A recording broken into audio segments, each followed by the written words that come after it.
Folks, we are live. Welcome to Talking Crit. I am one of your hosts, Eric Tenkar, your bartender in the OSR. With me, as always, I don't know how this works, stage left, stage right, whatever. Bad Mike Battalato of North Texas RPG Con, my once a week work spouse, and supporting the weight of the show on his shoulders, he hates that joke, He's is the Atlas. one and only Jim Kitchen. Thank you, Jim. Woot. We're going to have fun on the show, guys. We've had special guests for the last few weeks, and we have some more special guests in February. But we like to just, every once in a while, just take it easy and talk about stuff. And we have so many things to talk about. And I've got a lot of fun things I want to talk about. And Jim has some things that are going to make his head explode that he wants to talk about.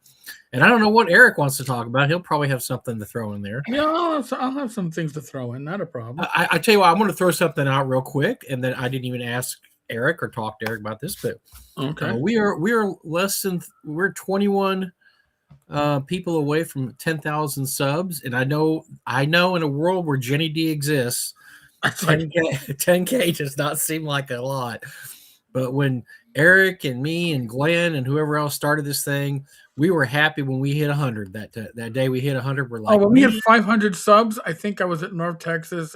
It was, yes, it was like, wow, we have made the big time now. And so congratulations to Eric, and you've done a lot of hard work over the years, and and you've done a lot of hard work in the last year, because every time I turn around, there's a video of you on YouTube. I mean, the pace is gonna slow down at some point because I'm gonna be getting into topics that are gonna need more research, and it's not gonna be able to be a video a day, but that's okay. We're fine with that. But as the show goes on, if folks have ideas for how I should celebrate 10K when it does happen, drop it in the comments. Oh, we have to have a party. We have to have an online party. I think that's just like, it goes without saying, right? So if that's Friday night or whatever, but I think we'd all just need to be prepared to hop in and have a rolling party. I want to tell you a funny story about Eric. So my Colombian daughter-in-law and grandson are here visiting, and I had last week when I did the show, I said, "Oh, I do a show on YouTube," and he goes, "Famoso?" I said, "No, I'm not famoso, but Eric Tenkar famoso." So we went to YouTube and pulled up his page. He goes, "Oh, muy famoso," because you have so many videos. You got so, he's muy famoso. Way famoso. And so he wanted to watch the video I was in. And as you can guess, a 12-year-old boy, he was in for maybe 3 minutes, and then he was like, and I was like, "What the heck?"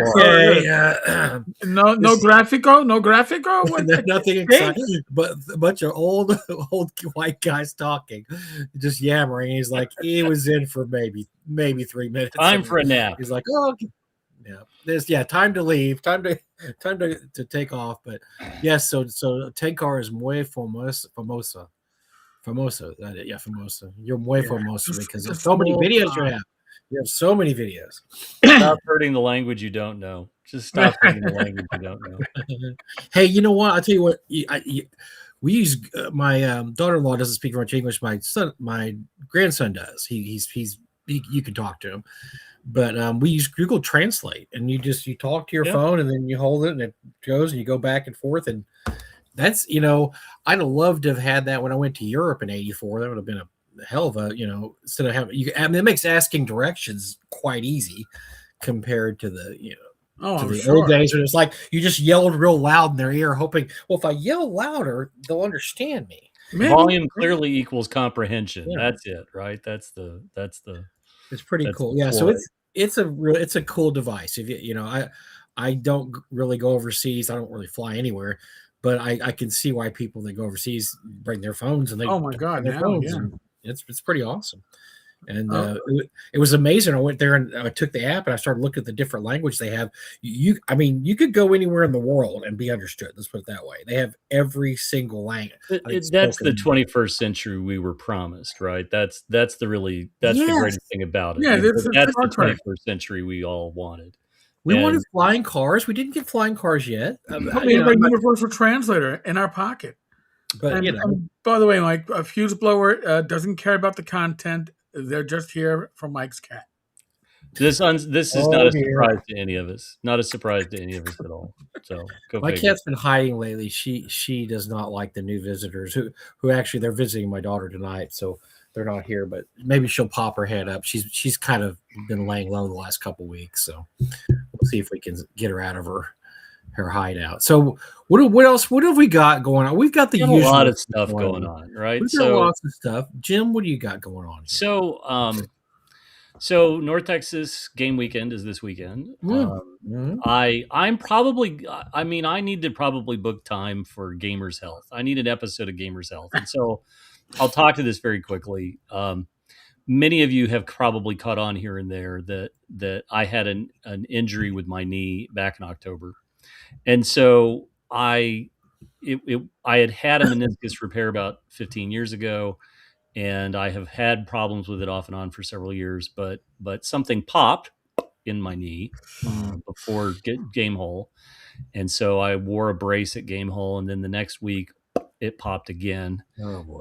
And so things were bad, like lots of shenanigans. So I met with a surgeon. He did a meniscus repair. He went in to sort of look and see what's going on. And so I have stage 4 arthritis in my knee, which is bone on bone. There's just nothing in between the two bones coming together in the knee. And so then that's compounded to be worse with my knee doesn't want to hold weight. And so I fell on New Year's Eve. And when I fell, I really wrecked my left shoulder, which now sounds like my left knee. So I think I chipped or did something in that. But a couple of days after New Year's Eve, I'm sort of nursing my pride on the couch, and I had the moment of Zen clarity where I realized that since October, when I hurt my knee, in January 1st, I had gained about 15 pounds and was pretty aware that I had now grown a knick-knack shelf for an ass. And all of this sort of came to a head where I realized the next step is a knee replacement. And so I decided that I was going to start making all the lifestyle choices I needed. Now, my friends are still staggering over this. I pretty much gave up Coca-Cola about 3 weeks ago, and I haven't had a pizza in almost 2 weeks. And I'm now going to the gym like 5 or 6 times a week. I'm meeting with a personal trainer a couple days a week. But the idea is that I'll be in the best shape I can be in for the knee replacement, which as of yesterday, I'm now scheduled for a knee replacement June 8th. And so yes. So he wanted to do it. It's so bad. He wanted to do it a couple of weeks from now. But that would mean my recovery would interfere with the Gary Kahn charity auction. And as you guys know, that's a big deal. Right. But I'll literally fly home from North Texas on the 7th, and then I'll have surgery on the 8th. And then I've got a recovery period that should give me enough time to be back on my feet and okay at Gen Con. So it's been a very interesting few weeks of, realizing how much Coca-Cola I drank. I said earlier in a meeting today, I actually keep an unopened can on my desk just to taunt me. But I'm drinking a ton of water. I'm trying to do all the right things because, like a lot of people, you put stuff aside. I was a reasonably fit guy for quite a while, but this has sidelined me in such a big way. Sitting at the desk hurts my knee, which is why I can't really sit at the desk for too long. This is about the longest I'll sit at the desk for the show. But all of this has sort of hung over everything over the last 3 or 4 months, and it's just been a pain. It's just been a real pain. Literally. Well, I'm gonna, I switched to light beer, so I did. I switched to light beer. And you know what? I don't drink beer very much. Light beer is fine. I mean, as little as I drink beer. I know it's Coors Light. I'm a wuss, it's been a bizarre and interesting week, right? Like the thing that I've enjoyed, like I've enjoyed the bitter tears of Patriots fans because Belichick didn't get in on the first try for the Football Hall of Fame, which is great.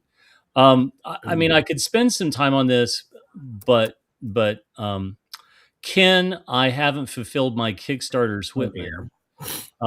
Social guru, giant of AI, that he is, made a very long post last week about Gaines Workshop in the 90s, and I read it. He blocked me, then he unblocked me, and I saw it briefly, and then he's blocked me again, so I can't see it again. But he made a number of statements that were flat out horseshit. And if the folks watching the show don't know, I actually worked for Gaines Workshop in the United States from 1993 up till 2000. I was in that period. I worked for Gaines Workshop longer than Ken Whitman ever worked for TSR. And so I was at the Not origins. difficult. I was at the origins that he talks about. What he talked about was horseshit. His claims of the stores. I could talk to all this, but frankly, Ken Whitman isn't worth the carbon dioxide that comes out of me. So, I just don't care. I mean, if you're willing to give Ken Whitman money at this point or listen to anything Ken Whitman says, I got a bridge to sell you, and he probably has 2 bridges to sell you. So enough said. Well, his bridge is made of pencil dice, though, and it's all made of pencil dice. So many pencil dice. But the thing is, it hasn't been embossed yet, so it's just blank pencil dice. That's right. Such a clever idea, our Whitty Whitman. Whitty Whitman. I don't know. So we've had a lot of great guests in the last few weeks, but we haven't had sort of one of these shows where we sort of kibitz about all sorts of things. But can I say real quick about Ken? I've seen a few of my friends that don't really, because they don't know the history. Everything kind of turns over. And in 3 to 5 years, you get new people in the hobby. People leave, people pass away, people move on, and so just letting you know, if you see I've seen some people that I know post on his page like, "Wow, great story, Ken." Blah blah. I'm just going to warn everybody. Please take it with a grain of salt. Tells a story. I'm not going to sit here and tell you he's a liar. Some of the stuff I don't even know about, but just really, just take it with a grain of salt. When he tells a little tale about something and it just sounds too good to be true or too interesting, it's always going to be good. I mean, we have a decade. We have a decade of mismanagement and malfeasance from Ken Whitman. There's 6 different Kickstarters that have failed. If you go to his Kickstarter creator page, he says, "My name's Ken Whitman, and I'm like bad with math for Kickstarters." He worked for TSR for a year. Folks, I worked for Gaines Workshop for 7 years. But you know what? It was a part of my life, but it wasn't the highlight of my life. If you're referring to the 1 year you worked for TSR as like, this is the fount of all knowledge, these are like the people who peaked too early and high school was the best part of their lives, right? These are the folks who grow up to be bitter car insurance salesmen, or this is the angry cheerleader because she still has to work at home lots and doesn't like life when she wants the cheerleader life back. Like, this is PTE syndrome, right? Peak too early. And all of us have stages in life that teach us things that we figure stuff out.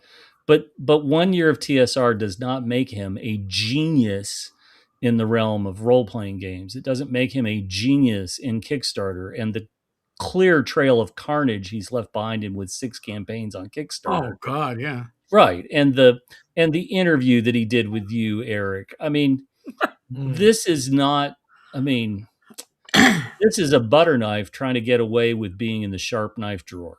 And I wish more people would figure it out or Google him. Jesus, the man has 5 or 6 Facebook accounts. At least. And have you looked at his Wikipedia page? Oh yeah. No, but it is apparently, because he has multiple accounts, I'm sure, self-edited. There's no mention of his Kickstarters. How can you talk about Ken Whitman and not talk about his Kickstarters? He's one of those people that takes a real narrow segment. Look, I had 1 year in my life I was a bellboy. I had a great time. I love being a bellboy. It was an amazing. It was fun. I made a lot of money, lots of stories that I tell my friends. But I don't have a blog where I talk about my 1 year as a bellboy. My youngest brother, Matt, he worked for a company that was owned by Chuck Norris and Jim Belushi. Many interactions with both gentlemen. Guess what? He doesn't have a blog where he tells stories from the Lone Wolf Cigar Company, and he actually worked there more than a year. It was several years. He doesn't have a blog, but he'll tell you the story if you talk to him. He'll tell you some funny stories. The fact that he's concentrating on this one narrow, we've all had that. We've all had. I mean, Jim, you work for. I mean, if you told stories about working for Games Workshop, you've worked there a long time. It wasn't like you just did it, a year or a week or whatever. It's a big part of your life. There's these people out there, and you probably know these people that had this one shining moment. They were, like you said, cheerleader syndrome. They were a star football player in high school. They had, 3 big games. They got a tryout for the Cleveland Indians and, a cup of coffee in the minors and didn't do it. There's all these people there, and then their whole life becomes that 1 week, that 1 month, that 1 year, that 2 years, because that was the things that matter. The fact that he actually he's posting these stories about this one single year, which is an unremarkable year, because where he did, I don't even know what he did there because he never talks about his job. The fact that he just keeps that he's bringing that up, I'm beginning to think that maybe I'll start posting my bellboy stories. I have some pretty cool bellboy stories. I mean, bellboy stories are pretty interesting. The thing is, he likes to talk about the deceased because they can't talk back. That's right. They can't correct them. Yeah, his right good friend Jim Ward. His good friend. He is starting. His first post just went up, by the way. He's going to be talking about the top 250 game designers. I mean, he just put up like the bottom 250 to 226. I ran that first section through ChatGPT, and I've run prior stuff from Ken, and it usually says, 65 to 80% AI. This one, it almost gagged. Okay, it said no human could write this. I spent a summer working at a liquor store with a drive-through aisle. Right? I bet you got some great stories. My stories from that were legendary. And you know what? Nobody wants to hear these. Right? Nobody needs to hear because other interesting things have happened in your life, Jim. Like, I mean, I was a bellboy in 1982, 3. I mean, there's a lot of interesting things that have happened since then. I don't mind telling the stories. I love to hear my brother's stories about Chuck Norris and Jim Belushi. Jim Belushi, by the way, is a dick. In case you ever thought maybe he wasn't a dick, he's a dick. And but he doesn't. When he goes out and dates, he doesn't open with that. Oh, by the way, back in the 90s, I worked for Chuck Norris and Jim Belushi for about 3 years, and they'd be like, "What? Huh? What? Yeah. What are you doing?" Yeah, but this is also Ken's. This is who Ken is, right? Yep. I think again, I read the Games Workshop article and I was howling laughing, right? So one of Ken's points, he believes that, he's represented that game retailers came together. I think it was 1997 is what he cited in his article at the Gamma Trade Show to unite against Games Workshop as the evil empire. And he mentioned something, and I'll throw a little clarity on this, right? So Games Workshop had at one point, I think the total was over 350 retail locations in the UK. But the problem is that America, you could fit the UK in Pennsylvania, and America is much, much larger than the UK. Games Workshop had at the time 2 stores in Virginia. We had one that was in Fairfax. There was also one. We had like a small. We had one in Philadelphia. Eventually, we sold that to Showcase Comics. I think by that time, I think in '97, by '97 we had sold that store to Showcase Comics. There was one in Laurel, Maryland that closed. And Games Workshop stores originally were everything game stores. They carried RPGs, they carried miniatures from Ral Partha, they carried everything. And then they decided to just go the Games Workshop route. They sold everything off, fire sold it out at 50% off, and just became Games Workshop dedicated stores. And so what Ken talks about, there is one incident. There's one incident with one retailer. It was Eagle and Empire in Alexandria, Virginia. The owner was Doug Ray, and Doug passed away this past year. I loved Doug to death. He was a great guy.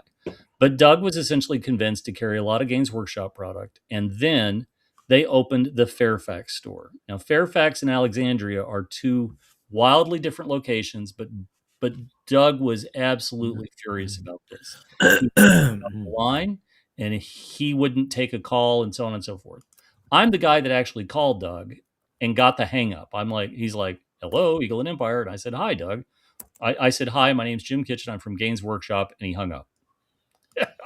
I called back. I said, "We got disconnected." He goes, "No, you said you were from Gaines Workshop, and I hung up on you." And I was like, "Okay." So a long conversation, several long conversations took place. Number one, he was pissed off. Don't blame him that they opened the store without giving him a heads up. Number two, he didn't understand the purpose of the stores versus his store. And so Gaines Workshop stores exist for one major reason, and that's to create new hobbyists. And those new hobbyists go somewhere else, and they go buy their stuff from somebody else. And independent retailers like Eagle and Empire have advantages that Gaines Workshop stores don't. They discount. They have play space. They have tables you can sit and paint at. Very few Gaines Workshop stores in most of the mall locations do. Ken got almost everything wrong in that article. And having worked at Gaines Workshop at that time, having worked for Gaines Workshop or indirectly working with Gaines Workshop products for almost a decade, I've been to over 1,500 independent game stores in the United States, Canada, Denmark, Sweden, Hong Kong.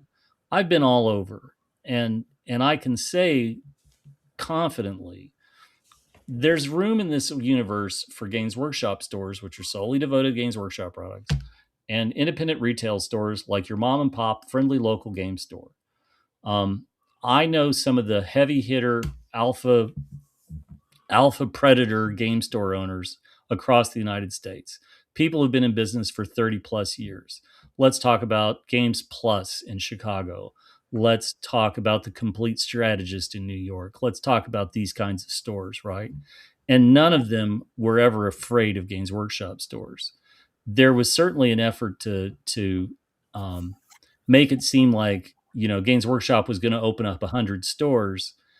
But I got news for you. That's not how it ever played out. If you look at the number of Gaines Workshop stores in North America right now, compared to the dire predictions that Ken made, it's Ken's just full of horse shit. And really and truly, I think like a lot of people, you have folks that just want to go to the worst case scenario. The sky is falling, the sky is falling. And Ken is a great example of Chicken Little, right? He's a guy that took a half-formed thought in the Swiss moldy cheese portion of his brain, and he expounded on this in a way that just demonstrates it's all crap. I don't know. I think we've given him enough oxygen tonight, but I could do a long written rebuttal to his horseshit document. But the fact of the matter is Ken isn't worth the time. And truthfully, I mean, I lived it. I lived the lead to pewter scare after New York State decided they wanted to ban lead. I was there when Games Workshop went direct with retailers because distributors weren't paying attention to the line and they were only focused on Magic the Gathering. I was there when 40K went from first edition to second edition and then to third edition. I can tell you all this insider stuff, but in the end, the notion that there is an evil empire, like even when we talk about WotC, that WotC is evil. I don't believe that WotC sets out, we're going to be evil today. I think WotC's priorities and what the community would like them to do, there's a gigantic disconnect. Somebody's talking about Ed Greenwood. Oh, yeah, Ed Greenwood. Ed Greenwood has faults. But Ed Greenwood is the creative genius behind the Forgotten Realms. Buying Ed Greenwood's Forgotten Realms may be the very thing that prolonged TSR another 7 or 8 years before WotC had to buy them. And I think there's a lot of myths. Tim Kask, I've thought about Tim Kask a lot over the last couple of weeks. Tim Kask had a remarkably great way of taking a scalpel of truth and cutting through the bullshit and nailing the points that mattered. And I think that's one of the things that Tim's unflinching honesty, sometimes delivered loudly, sometimes delivered with some swearing, but Tim had no F's to give. And Tim was an honest guy. Tim would be wrong on some things occasionally, and he would correct himself if he found out that he was wrong. But Tim was a solid guy about calling out this kind of stuff. And I think you have to be, right? If you know anybody on social media that shares a delusional rambling thought from Ken Whitman, you should really question that. And you should point out to this person, have you seen these 6 failed Kickstarters? I think it's just ignorance, Jim. In a lot of cases, I mean, really, every once in a while, I find somebody that I'm like, okay, shill, because they're like, actually, he's never actually went to prison for any of this, and he's never actually done.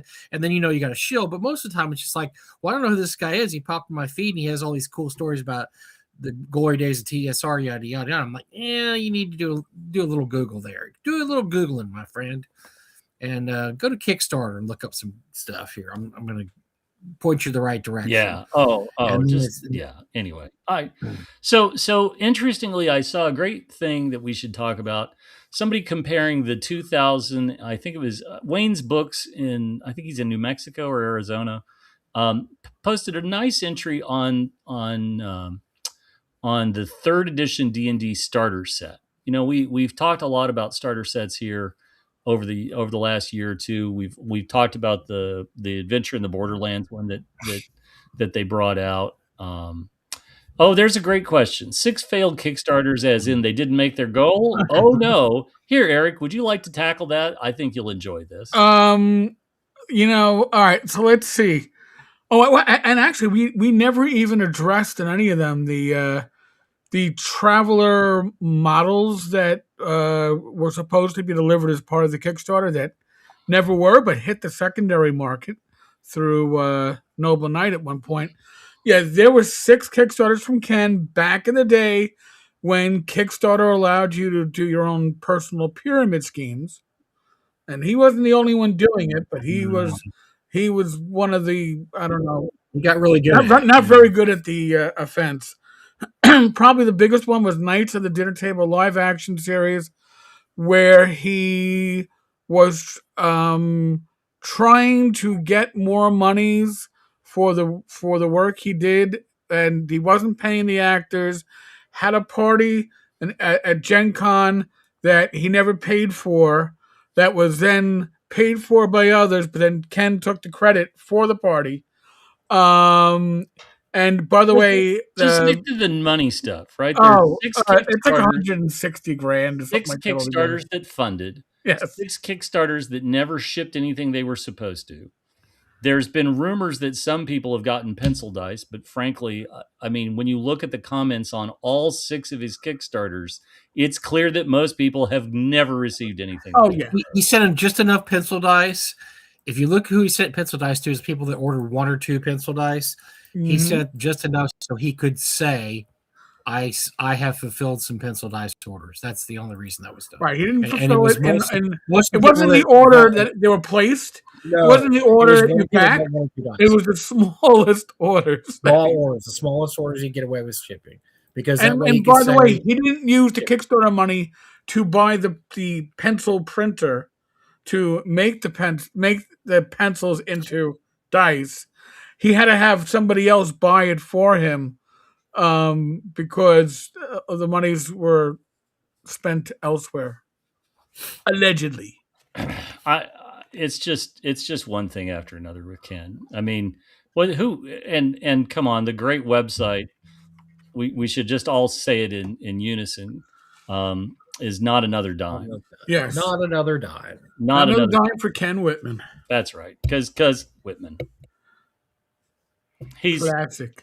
Yes, it's just yes. Anyway, but you know what? We'll still keep talking about it as long as he keeps crawling out of the hole in the ground, sticking his head up, and we will. Whack-a-mole. It literally is whack-a-mole with Ken. Yes. Which one of the many Facebook accounts will appear this week? Who knows? Spin the wheel of Whitman. I'm waiting for another AI generated, not quite a cease and desist letter. I've already gotten one. I know Don got two. Somebody out in California got one. He's Were these professionally sent from an attorney, or they look like somebody had? They have insert date here as Oh, part of the email. Mm. Oh, Whitty Whitman, You know, quit making us laugh so hard. they have. Listen, this isn't coming from an attorney with a Yahoo email address. I've gone through with that. Okay, this is coming from someone who went. All right, I own an AI company. I should actually use it for something, and then can't bother putting the date of the offending video. Hey, I was a zombie on a TV show in the background. I can now direct television. Do you want to buy some memorabilia from Talking Dead?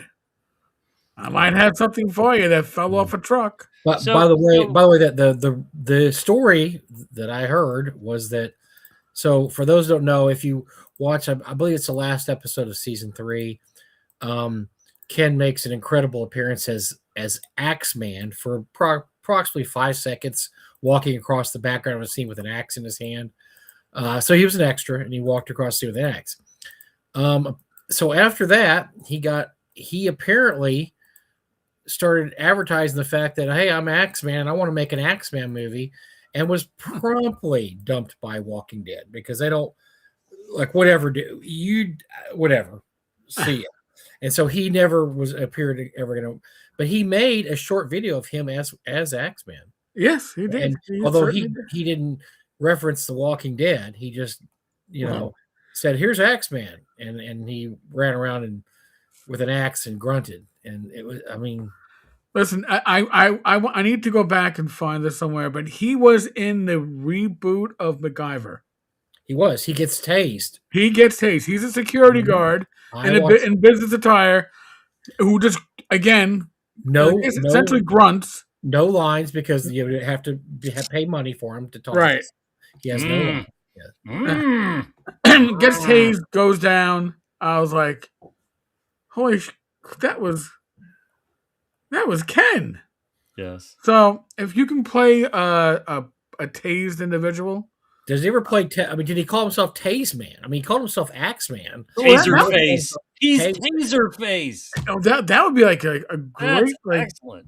No, he's a grifter. Let's be clear. He's a grifter, right? And I believe he's responsible for why Kickstarter won't let you have multiple projects pending the way there was a few people, Jimmy. Yeah, there are a few. The Wandering Wizard. The Wandering Wizard. Yes. The Wandering Wizard. An illustrious. Although he only got away with about 30 grand, so he probably was a piker. It might have been a bit more because it was 3 Kickstarters. Oh, yeah, it was 3. It was 3, which he wasn't 6. That's for darn. No, it was only 3, and then you had Joshua Frost. Joshua had 2. He needed the second one to fund the completion of the first one, which still was never completed. Well, let's not forget Center Stage Miniatures either.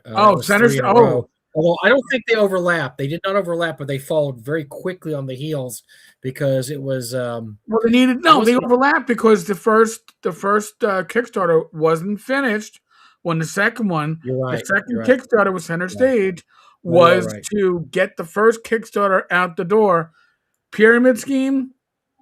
Essentially, it was an inadvertent pyramid scheme. He just was not a good businessman. I knew the guy, and he just had diminishing returns. The first Kickstarter made X amount, but he had spent way too much on sculptors, and so let's do a second Kickstarter. Second Kickstarter made less than the first one. Oops. Yep. So now I got to ship the first Kickstarter and do the second Kickstarter. Let's do another Kickstarter. Third Kickstarter made less than the first and the second. Oops. I still got to ship the first one, and now I got the second one, and now I got the third one, and then the whole house of cards. Well, and this is the Mike Neistel problem, right? I've got many Kickstarters, none of which have fulfilled. I would say this: if you're listening to the show, if you're driving along somewhere or whatnot, you know, if somebody asks you for money, you have a choice to make. You can say no, or you can say yes. And I learned a very valuable lesson from my dad about this, that sometimes when somebody says, hey, could you lend me $100? It's easier to simply give them 20 and say, "Oh, this is all I've got on me," because you know the guilt of having borrowed the 20 will keep them from ever asking you for money again. Ken is the guy who all these Kickstarters had not shipped. And when you look at when I mean, there's some overlap on campaigns or whatever, but folks who went into the 5th or 6th Kickstarter could have looked.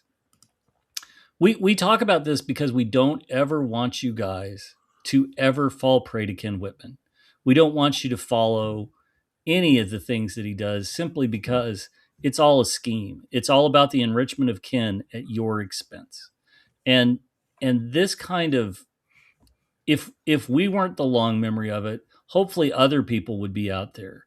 The site of Not Another Dime, that should tell you something, right? That somebody went to the effort of creating a website to absolutely document Ken's sociopathic, well, it's going to happen. It's going to, no, it's never going to happen. Can I bring up a recent story that I want to illustrate something? And this is the fact that people, sometimes they just want to believe something so badly that you trick your mind into believing it. There right now, there is a eBay seller that has a jade hair with cover in shrink wrap up for sale. For those of us in the know who know, there was only about 7 of these printed. They all went to the game designers.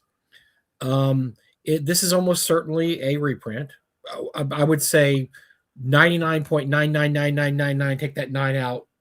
However many decimals. Right. We have 5.9 reliability. This is not an actual jade hair. But there are still people on the thread going, but if, or maybe if, or could have, and people keep telling them over and over again, this is a reprint. It is not the original. You don't find jade hairs with covers. There are only 7 known to exist. We know who has pretty much all of them. Jim and I we know these people. I mean, Alex has 2. Meinhardt. Yeah, I mean, Alex had 2. He had one. He recently got one from what's his name? He used to work for TSR. Did Seeing Stars? I can't remember. But anyway, these are all which people that worked at TSR. So they're not in the wild. They've never been in the wild. You didn't place an order with the Dungeon Hobby Shop and accidentally get one in your work. No, they were a test. They said, let's just ship it without the cover. You would get these things free sometimes in box sets. I found a couple in box sets over the years. Yeah. I've ordered something from the mail order hobby shop back in the day, and they sent one for free. I ordered over $500. I got a free jade hair, but they were not sent with the covers because covers were a test only, and it didn't pan out. So they said no. So somebody has of course, conveniently in shrink, because if you buy it in shrink, you're probably not going to open it, right? Right. See if it's real. But you would not believe the copium going on the thread. People are like, well, it's worth dropping $500 because these things are worth, $20,000, $30,000. And you just want to shake them and say, wake up. But you know what? There are some people who God has given more money than common sense. And it doesn't matter how many times you warn them. They're going to say, pencil dice. Wow. He's got 5 projects that haven't shipped, but I should definitely get in on pencil dice because I'm on the ground floor of something amazing. Jim, I heard when that came out, and after he had already done all his other stuff, I saw people posting on Facebook that, well, yeah, he didn't do that stuff, but pencil dice, he's going to do that. That's only like it's a $5 order. He's not going to screw me on that one. And I'm thinking, dude, what, huh? And I'm talking about intelligent people in our hobby, smart people. We're like, yeah, the other 5 didn't fund, but this one, yeah, he'll give me the pencil dice because it's just such a small, it doesn't cost a lot. So he won't have a problem funding this one. And I will tell you some names after the show, people that posted that, and I was just like, I don't believe it. And sure enough, pencil dice didn't come either, and they were out whatever $30 or $45 or whatever they spent on the pencil dice. And these people knew what he did. So there's always these people out there. They're going to say, well, maybe this time this might be, maybe I'll hit the jackpot. Yeah. And most of the time, just trust your instincts. When this, If it's too good to be true, it's too good to be true. And if they have 6 failed Kickstarter projects, why are you taking their word as a guru of the RPG industry? Right? I can think of a half a dozen people who could absolutely write stories over their careers in this industry that would be just spectacular reads. Here, Ken Hite. Kenneth Hite is a guy who's been there for 30 years. Robin D. Laws. These are two people who absolutely strode through the RPG industry from the 90s all the way up to now, and who have left a wake of successful products. John Scott Tynes created Delta Green, which probably fundamentally transformed RPGs in a way that, and I don't say this in a mean way, Monty Cook and Jonathan Tweet and some of the others, like for all the successes of Dungeons and Dragons Third Edition, let's not forget Everway. Okay, let's not forget Everway. But Delta Green, you want horror in your Cthulhu mythos, buddy? We're going to put the chocolate and the peanut butter together, and you are not prepared. There's people like that if they wanted to start a Substack and do comments and do threads like this, absolutely you should pay up and join, because it would be a roller coaster ride of comedy, tragedy, success, failure, and they would be worth the read. And in fact, here I'll do an endorsement. Ken and Robin both, they have Ken and Robin talk about stuff. Right. They have their show. They have a Patreon. And truthfully, it's been going forever because you've got two erudite guys with a lot of experience and a lot of know-how, and any dollar you threw at them would be better than a single second of your life that you waste reading anything Ken Whitman has generated with whatever AI prompt he's decided to use today. That's it. That's all we got. I nothing to add to that. It's true. Yeah, Ken and Robin Talk About Stuff was one of the podcasts that Rach and I used to listen to a lot. And Rach listening to a gaming podcast says a lot. Yeah. It's got to be entertaining, right? Yeah. And that's the other thing, is that when I read that post last week, it wasn't entertaining. It was just warble garble. Okay, good for you. I got nothing except my shiny new haircut. Ooh, I know.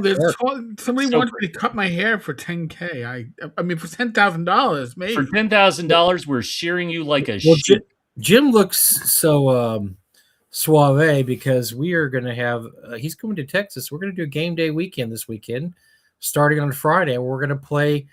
We're going to play games Friday, Saturday, and maybe even Sunday. And so there's going to be shenanigans. It's awesome. I'm glad the weather cooperated, because we had Snowmageddon Texas style, which is like an inch of ice, and everything shut down. Temperatures in the teens, yada yada. But it's going to be nice. Gary and I talked today about some stuff we have planned. There's a lot of games planned. Kim George is there running In Search for the Emperor's Treasure, which will be a Kickstarter by Tom Wam and company later this year. It is one of my favorite all-time games, board games. I love it. I'm looking forward to it. Let's not forget BottleTech on Friday and Saturday nights. BottleTech. We'll have BottleTech Friday. We have several people running games. We have somebody's running Fantasy Trip. I'm going to bring something to run, but I'm seeing so many games already being run, and we only have X amount of tables. I may just be an observer this weekend. And let's not forget the Barsh.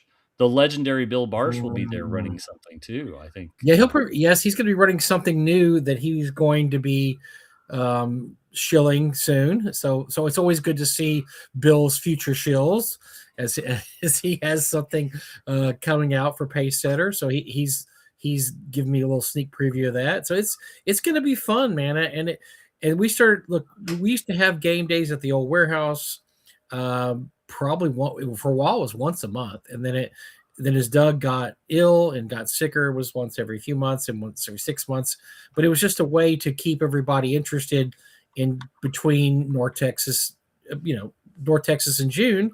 We always like to have people do stuff in the fall and the spring and the winter. And once we lost the warehouse, we didn't do that. And we kind of missed it. We missed seeing everybody halfway through the year.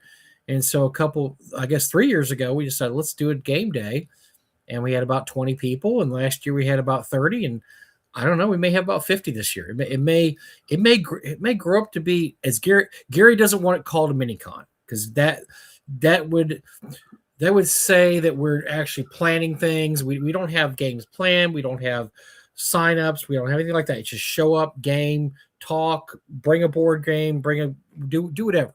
Just show up and have fun. That's what it's all about. And so, yeah, this is our 3rd year, and it's grown a little bit every year, and I'm really excited about it. I think it's cool people fly into town now to do it, because I don't get to see you guys as much as I would like, because I'm cutting down my convention schedule. Gary Con's probably out the window for a while, at least, until they figure out how to fit 4,000 people into the Geneva Grand. I'm probably going to be on the sidelines, or 4,000 people comfortably in the Geneva Grand. Only 4,000? I thought they were busting the doors higher than that. I don't see how, but I mean, I guess anything goes, but I don't see how. Optimal for that venue might be 3,000, but look, I'm not going to second guess Luke and company. They're doing a great job. Jim does a great job of the auction there. But for me and my age and my health issues, it's just a little too crowded. So I probably won't do that. Total Con's too far out of the way. Page is too far out of the way and the wrong time of year, and I don't fly. And so a lot of these cons that I normally would attend, I'm down to attending the closer ones. I go to Egg Con because it's in the summer. It's a nice drive. I mean, Gamehole Con in the fall, nice drive. T-Fest in Texas, Tacoma Con in Oklahoma. I mean, these are all close by, but you don't get to see these. Sometimes you only get to see these people once or twice a year. So it's great to everybody get together in January when nothing much is going on anyway, and we can all sit around and game and maybe have a couple of drinky poos and gossip and talk shop and do whatever we want to do. It's gonna be really fun. I'm really looking forward to it. I'm really looking forward to it. Probably more than I have in the past couple of years. Oh, I think it's just gonna be a good time, right? I think we see people we like. I think one of the hardest things of growing older is that I've never been a quantity of friends guy. I've been a quality of friends guy. Right. And trying to find somebody with your esoteric interests, gaming can be esoteric, whatever. We all sort of divide ourselves into our little sort of tribal areas. I'm a miniatures guy. I'm more so a miniatures guy than a lot of things. I'm not a war gamer. I play them. I've had good luck with them, but I don't seek to own every Avalon Hill or SPI war game. But the great thing about always talk about North Texas, and we talk about small cons and the communities they build, and you pretty much find the people you find your family of choice, right? I always joke that you pick the ones you love, you pick your friends, you're stuck with family, and really and truly, who am I going to talk about Emperor's Treasure with? My neighbors. None of them have heard of the Search for Emperor's Treasure. None of them know who Tom Wam is. Nobody, they just don't care. But I get to play test the new rules this weekend, and I get to roll dice with people that I care about. And I'm going to have a lot of fun when I'm drinking water and watching the Bottle-Tech people on Friday night. And I have plans, so many plans. So it's just going to be a good time. What's he got? Don't even. I'm biggin. Hold on. Oh, you're killing me. One of the few cool things I have. So That's this went on sale. I want to say Gen Con 2007 or 8. It is the original version of Emperor's Treasure by Tom Wam. Inside or various cool things, like there's the original Dragon magazine it came in. There's a bunch of little handwritten notes by Tom in here. There's hand-drawn maps, hand-drawn rules. I mean, just tons of stuff, parts of boards. He just threw it all in here, and it went up for auction. My friend Al Silcock bought it. Several years later, he gifted it to Doug, because when he came and visited us, he wanted to give Doug something special. So he said, "Hey, I got this at Gen Con." I said, "Oh, okay, cool." So Doug had it, and I had forgotten Doug had it, or I didn't even really know he had it. I'm talking to him one day, And I somehow the conversation got around to the Emperor's Treasure, and I said, that's one of my favorite games ever. He said, hold on. This is just the kind of person Doug was. Walked in the warehouse, came out later holding, goes, here you go. I'm like, what is this? He goes, that's the Algamia. This is Tom Wom's original version. I was like, I can't take this. He goes, no. It's just sitting it was sitting back there on the shelf. I don't need it. I don't want it. As you just said, it's one of your favorite games. It's a game I used to play with my little brother, not Robert, but Matt. And we played it quite a bit. And it was kind of our little, it was our thing we did, myself and my youngest brother. We would get together and we'd pull out the original Darlene board and we would play Emperor's Treasure and just me and him. And I think I won one time out of 100. I don't know why he had my number, but he did. So it just had a lot of really good memories for me. And yeah, Doug handed me that. I'm just going to tell you that's just how the kind of person Doug was. He just he just had to. So it's one of the items I keep now, and I'm so excited to have the new one coming out because it really is a fun war game. Or I'm sorry, board game. I played Search for the Emperor's Treasure. It came in Dragon Magazine 51, and I combined it and Awful Green Things from Outer Space, and had the best time using the stats from the on the chits for Awful Green Things. You know, having a landing party of the crew of the Znootar having landed on the world of Search for the Emperor's Treasure and shenanigans entail, and really and truly, Tom Wong games are so great. I mean, there's 3 or 4 in the same vein as this. Mertwig's Maze is one of them because he never, if you know Tom, he never finishes anything. He's always got another idea. And I mean, God bless Kim George getting him to finish anything and saying this is the final version because he won't do that. And so all his games, they never play the same way twice. There's always so many variables. And there's multiple paths to victory. Oh my gosh. Multiple paths to victory. Multiple NPCs you can run into, multiple things that can happen, just all kinds of various. I mean, that's what's so cool about Tom Wong game is just all these different things can happen and no 2 games are ever the same. And so I'm really looking forward to this. They got Darlene's permission to use the original Darlene board, not the redrawn one, which is awesome. Yeah. And I've seen some pictures of them test playing it. So it's going to be at the at North Texas. Unfortunately, I believe all the games are full. But you can go and look at it and look at the cool board and check out what's going to be available on Kickstarter, I believe, later this year. And so that's reason enough. If you were a fan of old Dragon magazines, old Tom Wom stuff, that's reason enough just to come. We are your people. Come visit us. Yes, please come. But it's going to be fun. If you go to North Texas, it's the same hotel. It's the Westin. We have the area called the Library. Well, if you're walking down the hall towards the main area, there's an area to your right. There's a couple of tables below. If you walk up a little set of stairs, there's 3 tables, and another room's got 2 tables. So there's about 7 tables there. We're just going to be spread out all over there. I have it on good authority. There is not a biker gang there this year as there was last year, which, by the way, was extremely entertaining. I'm not saying that's a bad thing. I'm just saying there won't be. If you were expecting a biker gang, I'm sorry to tell you there will not be a biker gang. It's probably just going to be flight attendants and pilots, as usually is. So, but yeah, it's going to be fun. It's going to be great, and I can't wait to see everybody. I'm going to bring a few things to run just in case. Last year I got to run.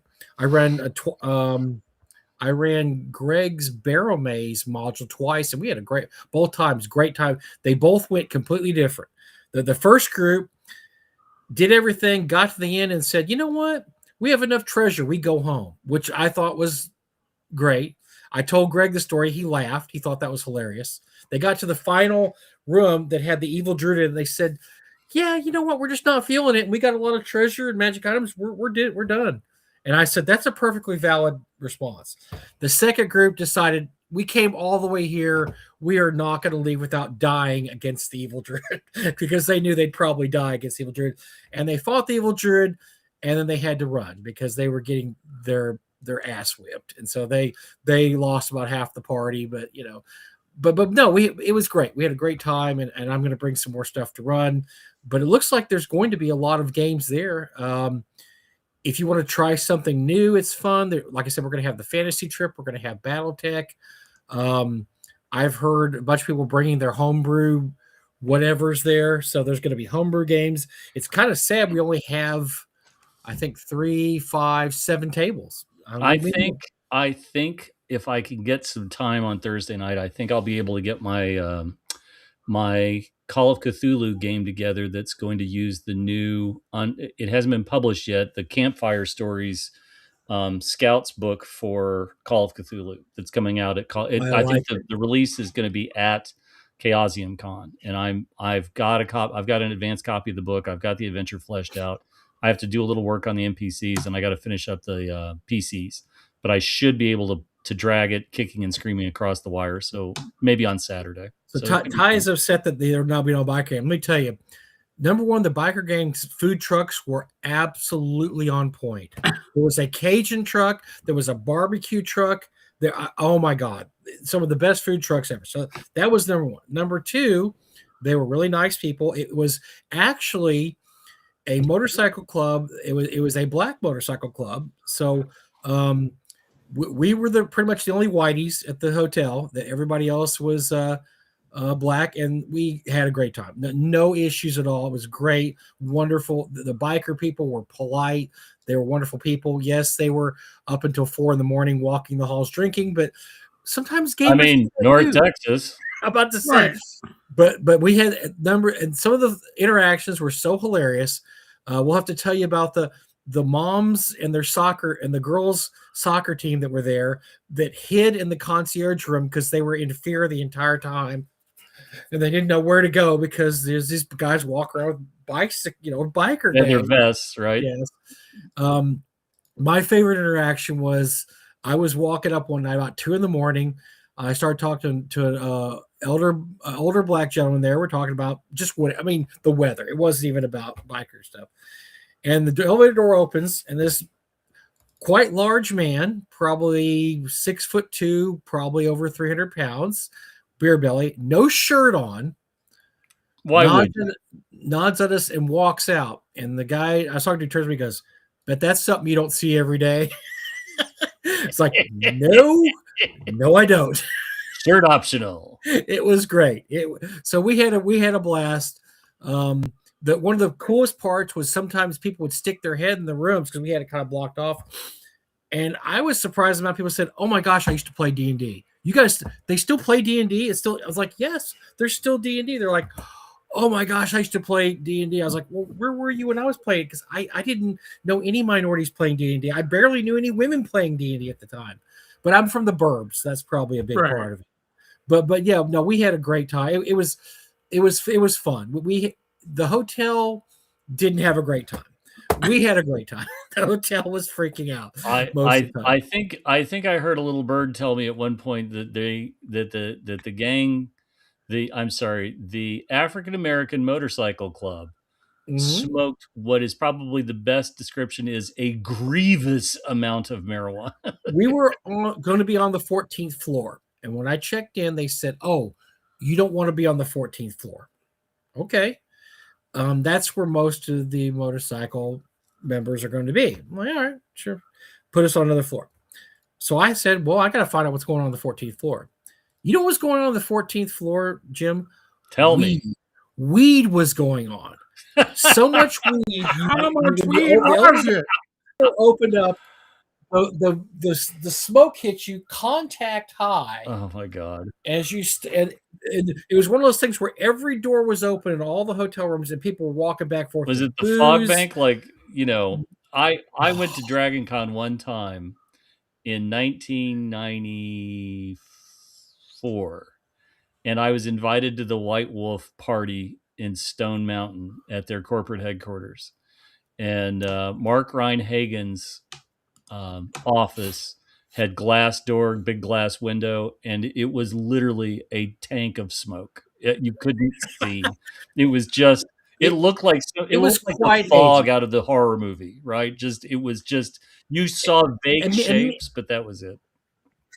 And see, me thinking, I'm sitting there going, there is no way on God's green earth they're going to get this place clean enough to rent these rooms out next week. It's impossible.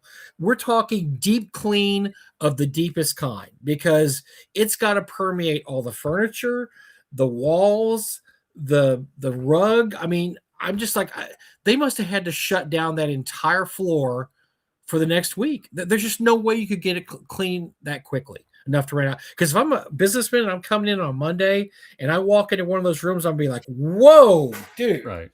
I cannot go to a business meeting tomorrow sleeping in this room because I do not want to smell like Cheech and Chong when I walk in to talk to the boss tomorrow.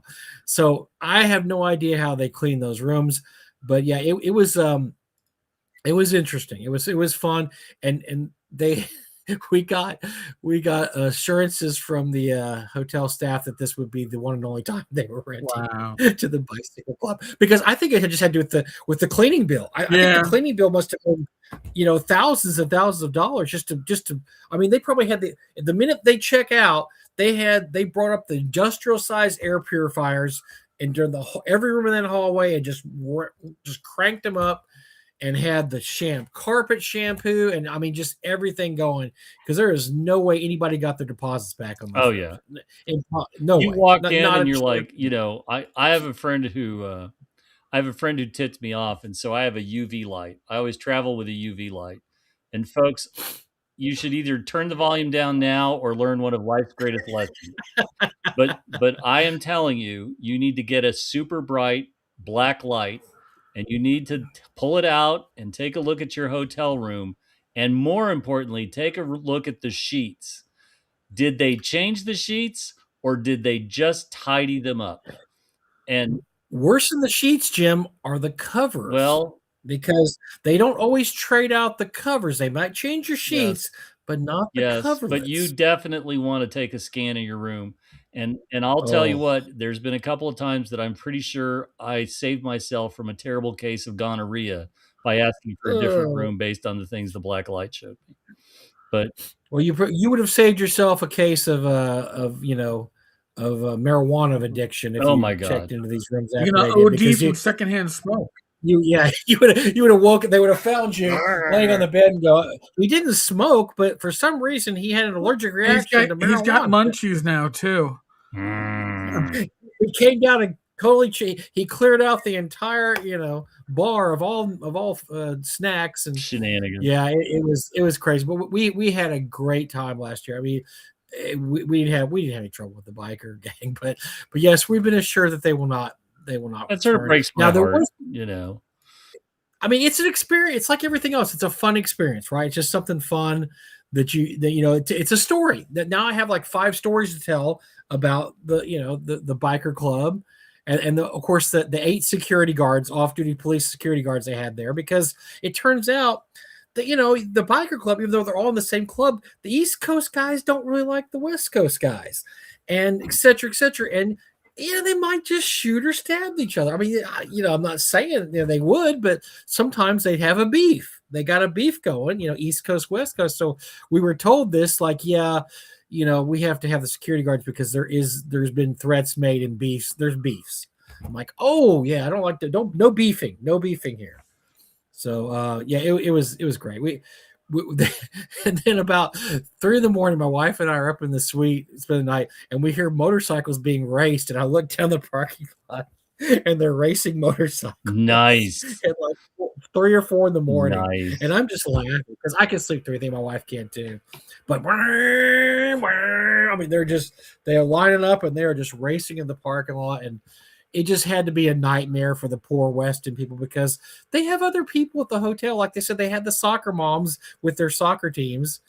And it's a hotel also that a lot of flight attendants and pilots sleep in. So I'm sure not everybody was as amused as we were at what happened. I would call this a cross-cultural experience, right? And you got to have it was great. You got to have these from time to time.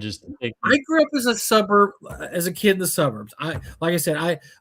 We had our first minority gang member in like 1989, and I started playing in 1977, 78. So I mean, it was that long that we actually had a minority guy wanted to join our group because we just didn't have any. We're just white. We're the white suburbs. We had women, we had girls, but we just didn't have minority. And then after that, of course, once you get to college and everything, then you start running into all kinds of different people. But yeah, when growing up, we just didn't have that experience. So, it's fun to hang out with different people with different beliefs, with different backgrounds. I mean, there's all these, like I said, it's just so interesting, at least to me, to talk to people that have totally different experience than I do. I mean, it's fun talking to Eric. I mean, Eric grew up in he's in New York City. I only see TV shows. I only know what I see in TV shows. And my TV shows, people are shooting each other and driving on the sidewalks, and crazy stuff's going on, and aliens are landing and blowing up the Statue of Liberty. I mean, I don't know what really goes on. I'm so happy you said that instead of your usual. I was sitting there watching Matlock. Because that's what just I feel bad for you, right? Every time you're like, I don't think about Matlock when I think about New York City. Right. I want to watch my Matlock. Not NYPD Blue, at least, Oh my god. Yeah, I'm thinking NYPD Blue. I'm thinking NCIS, New York. I'm Law thinking and Order. Yeah, all these things. So that's when I think of New York. That's what I think about. People getting shot, or obviously people are getting shot all over the place. There's murders constantly, and so it's fun to actually talk to Eric and find out it's really quite a bit more boring to live there than I ever assumed. Growing up, I figured it'd just be the craziest place ever on earth, but apparently it's not. Apparently it's there are more crazy places in New York. I've learned that recently. Oh, okay. Well. No surprises. Yeah. Anyway, so game day. If you're in the DFW area and you want to come by, there's no admission. Make sure that if you're going to park there, that they have your number, because there's a parking. We think we have the parking issue sorted out. We had some issues last year, but Gary has talked to him. It should be sorted out this year. I'm going to be just frank. They had a really awful system, and Gary talked to him, and I think they've worked it out to make it workable and not an issue this year. Nice. So this will be a test. This will be a test drive of it. This is going to be a test drive to see if their parking issue works out. And it should be great. Should be great. Should be a great time. I look forward to seeing everybody and hanging out at the bar at night and talking, and probably running some games. Heck, I'll try to jump in a few games if I can. I don't know if my brother. I don't think he's bringing Circus Maxes. He may be bringing gladiator fights. I love gladiator fights, so I will. I'll probably pull one of my gladiators out of my stable of gladiators. Your Ludus of gladiators. Yep. I still have 5 guys. We used to run a Ludus back in the day. We had a great system set up where everybody used to show up at game day. Myself, Marshall Mahurin, John Lyle, Zach Glazer, Doug, Robert. We all had a Ludus. You had five gladiators, five chariots. And you maintain them all through the year. So every time you came, you'd run a different one. And of course, your object is to keep them alive and to make them more and more powerful to win. But if you're Doug and your one strategy is to attack constantly, you're always getting your drivers killed, and you never have a good chariot because your drivers are continually being destroyed. And so, he would always get beat, but his gladiators were really good. Apparently, all-out attacking works very good with gladiator. It does not work good with chariots, because when you make yourself a target in chariot racing, it's never going to end well for you, because then everybody has to take a swipe at you. Everybody that goes by is going to bump your chariot. They're going to run the wheels into you. They're going to shoot a crossbow at you. They're going to whip your horses. So yes, I still have my Ludus, my gladiators. I'll probably try to pull one guy out and throw him out there, and we'll see what happens. So I'm excited. It's going to be fun. It's going to be fun to see Jim, see Bill, see Kim, see the whole, see Fugly. Who else is going? Ty's going to be there. See, the party pod. I don't know who else is on the chat right now, but but yeah, if you're in the DFW area, come by, say hi. Lots of silliness, lots of good fun. Silliness. It'll be fun. Never. It will be fun, and the weather will cooperate. It's going to be cold, but it's not going to be, we're not going to have any crazy snowstorms or anything, or ice storms. So I feel so old, and so the truth really stings. I saw a meme that just made me laugh out loud today, which is Lisa Simpson standing in front of the chalkboard, and it says, "The Crow is nothing but RoboCop for goths." Oh. And it just hurt. I was like, oh, your truth stings me to the core. Damn you, damn you, damn you. So, yeah, North Texas is sold out now. North Texas is sold out. Yes, we are. We sold all 600 tickets. There's still walk-ups available if you want to come. Unfortunately, you will not be able to pre-register for games because all the tickets are sold. But you can still walk up. There's always room. There's always games. There's always room. So yeah, just next year, try to do it earlier because every year we sell it a little earlier. Last year was in February. The year before that it was March. The year before that was April. You were all warned, Normal people citizen. figure it. We told you many times, order your tickets. We've told everybody multiple times to get your tickets. The great thing about buying tickets from North Texas is if you can't use it, you can roll it over. Right. And so few conventions do that nowadays. I'm not going to blame a convention for not doing it. It's tough to keep track of. If you have a 5,000 person convention, it's really tough to keep track of rollovers or refunds. And most conventions will not refund. Are you ready for this? While we've been doing the show tonight, I've been getting texts from a scammer. I've been getting texts from a scammer. Is that Ken an address? No, she's got some. It's just terrible, right? So I've been messing with her while we've been having the show, right? So she says we should do something this weekend. You free? I said, do you have the leather harness? And she's like, I'm so and so. Do you remember me? I was like, we've never met. Oh, I'm so sorry. Da-da-da. No. Did you at least tell her about the North Texas game day? Because that would have been right. I'll hold on. Wait. Are you say we have the Westin with the North Texas game day? North Texas game day. Yeah, we might need it. I don't know if she would be a special guest or not. She could be the special guest, right? So I've asked her if she's coming to North Texas game day. So okay, there you go. We'll see how this goes. This is nice. Go Google fast. The North Texas game day. Well, you know what? Gary and I will catch your hotel room. How's that? Oh, that's excellent. I'm just going to make an executive decision. Okay, so hold on. Mike can arrange a room for you.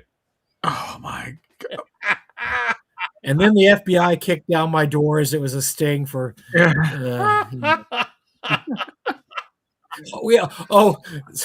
Ty's. Yeah. Ask her if she prefers 5E. If she's into 4E, she's not.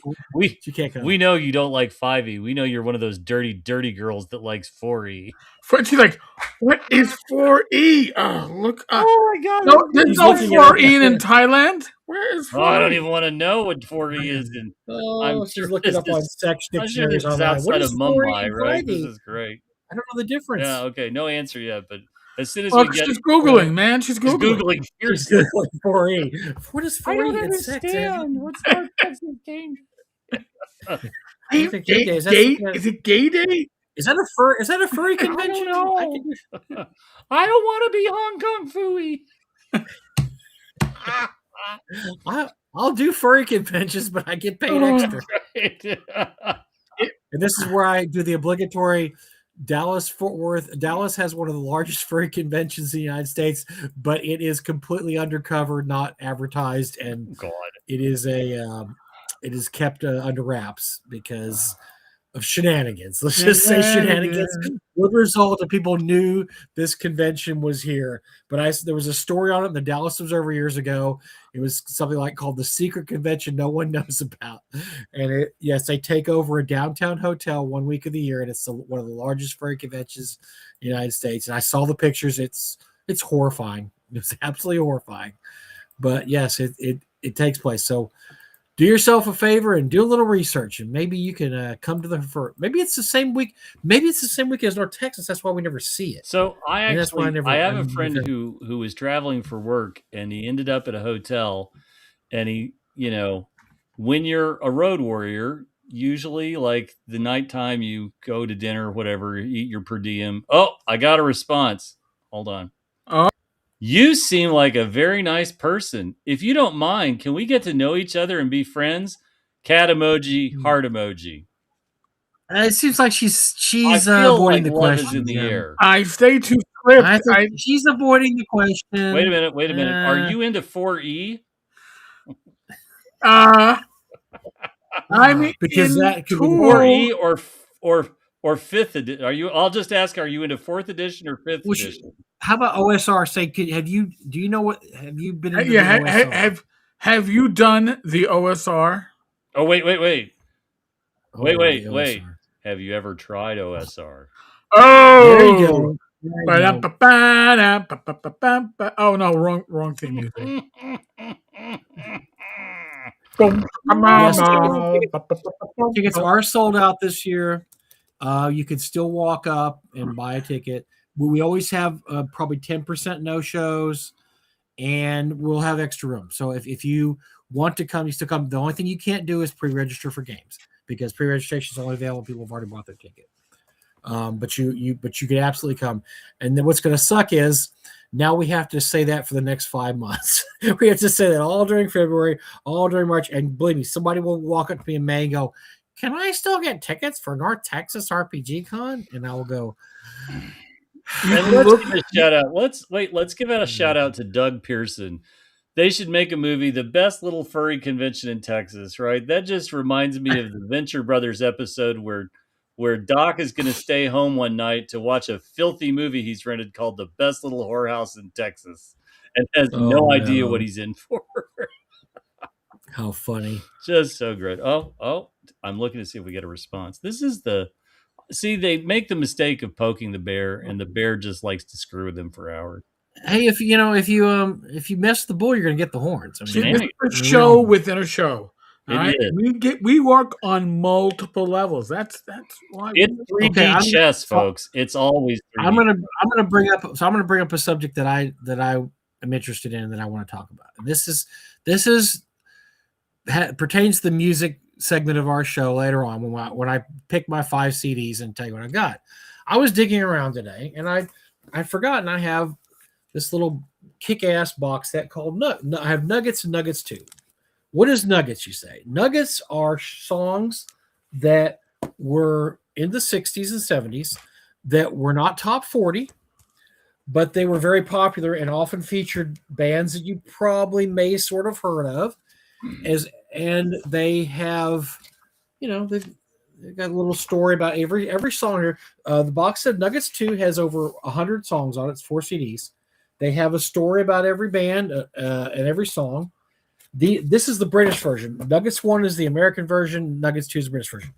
This came out in the 70s, originally the vinyl, and it was huge. It blew up because these were all bands that people had heard of or maybe heard the song once or twice, but they were not famous enough to actually be top 40. We're not talking the Monkees, Herman's Hermits, the Archies. These are more undercover bands. We have bands like The Creation, Tomorrow, The Move, The Sorrows, The Pretty Things. You may have heard of The Pretty Things. There's some band, the Faces, the Small Faces, a band that Rod Stewart was in before he hit it big with solo. And so anyway, some of the songs you may have heard of once or twice, but it's nothing really, really famous. So I'm listening to go, oh my God, I forgot how great this is. And I've got Nuggets 1 laying around here somewhere else. And I used to work at a music store, so I probably picked this up at a discount at the time, whatever it was. Like I said, over 100 songs on it. I looked up, so I was going to recommend this tonight, except I looked up the price on eBay. It goes for $150 now. Nuggets 1 for about the same amount. I would say if you get a chance, it's worth it. If you could get both volumes for about under $200, it's worth it because you're going to get about 200 songs. You probably haven't heard half of them, and they're all good. And the research that Rhino did this. Rhino did some amazing box sets back in the day. The research they did, the booklets they have, the pictures, the stories are just absolutely amazing. I mean, this is a booklet. This is a 100-page booklet. A 100-page booklet of all the songs in here and all the band. But of course, it got me to think about one of my favorite things that I talk about all the time is that this is not available anymore. I looked everywhere for it streaming. It is not available streaming anywhere. It's not on Apple Music. It is nowhere streaming. You can buy the hard copy, but if there was ever a streaming version or an online version, it no longer exists. And now if you want the box set, you're going to pay $150. If you want Nuggets 1, you're going to pay $150. If you want Sons of Nuggets is songs that were even more obscure. And that one's another $150. Mike, we say this. I gotta correct you. I'm gonna send people to a link, Nuggets 1 and 2, on YouTube. From Rhino. Oh, okay. You can okay. You can see. We just got a response. I said, "Are you into 4th edition or 5th edition?" And then I said, "Have you ever tried OSR?" And I got back, "What?" Oh. Well, I think it's a real person then, Jim. Oh my god! I'm gonna be like, Gillespie style. Oh, let's do it Gillespie style. So anyway, so one of my favorite subjects is in this world of streaming delightfulness, you don't own anything you don't hold in your hand. And this was brought home to me also. I was on a movie group this week, and somebody asked about where can I watch Sling Blade streaming, and the answer was you can't.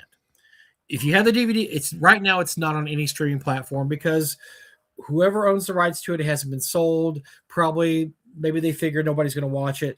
And that is not just for Sling Blade. There are hundreds and hundreds and hundreds of movies out there that are no longer available on any streaming platform. Not on Tubi, not on Prime, not on Netflix. Nowhere. They're just not available. Sometimes you get lucky; you can find them on YouTube. Like Eric said, sometimes I've found some really good movies on YouTube. But for the most part, unless you own the physical version or own a download of that physical version, you don't own the movie. And we talk about this a lot because it also pertains to RPGs. And this is a good reason why it's good to go out there and buy a hard copy of whatever you have, or buy the PDF and download the PDF to your server or your cloud or a thumb drive or whatever your method of saving something is. Because if you can't hold it in your hand, you don't own it and it doesn't belong to you. And I could tell you stories for the next hour, and I'm sure Jim and Eric could too, about people who thought they owned something and then they pull up Kindle one day and the book is gone. And do you get refunded for that book, Jim? No, you do not. It is just gone because the authors decide not to have the book there anymore. They didn't renew for some the reason. agreement with Amazon. You fill in It the could blank. be a million reasons. I have songs on Apple Play. I was an Apple guy for a while, Apple Play guy, and I got so mad when I lost 2 songs on there. I've never used it ever since then. I got so angry, and I took everything I had on Apple Play and I downloaded it to my hard drive because I lost 2 songs. So I am a big redundancy guy, right? So I'm not saying that I have a lot of movies, but Eric and Mike and I were talking about this before the show. I have a server with 400, almost 500 movies on it. I've got seasons of television shows and so on and so forth. I've been adding to this steadily. The thing that people forget about, like we watch all of these formats come and go in vogue. And so CDs were supposed to be a permanent solution, but we've all discovered now that there is such a thing as CD rot, where CDs actually go bad. And so I'm a big guy for backing up all my data. I'm a guy for backing up the data onto another form of media so that if something happens to my server, I can recover that. I will say this: you should have 3 forms of you should have 3 forms of whatever it is you're trying to keep. You should have your local, you should have a backup, and you should have an offsite backup, right? So like all the baby pictures, we're all on digital pictures at this point. You should have a frankly, you should have a Blu-ray or something burner, and all these pictures burned onto that, and that's in your safe deposit box. Mm-hmm. You should have something at your house backed up, and you should have something backed, like if there's friends or family members like grandma and grandpa, send them the discs, send them copies of the discs, right? Absolutely. Because that's the only way you can back all this stuff up. I had a loss of a hard drive and lost pictures from about 3 or 4 months and have been living with that pain ever since. I'm a guy that now I'm digitizing all my movies and backing up the files. RPGs, I have an archive of RPG stuff. Whatever's important to you, you should make the effort. Absolutely. I have a project that is going to take me the next few years. I'm still working on it, but I'm going to buy a little portable computer and a hard drive, and I'm going to digitize I have over 2,000 CDs, and that's not even counting the cassettes I have and the records I have. Many of them no longer available in any way, shape, or form. Yep. You can't find them. They're just They came out. They're smaller bands. They cut a CD. Nobody owns the rights. You can't find it. I'm going to digitize all that, and I'm going to put it on a hard drive.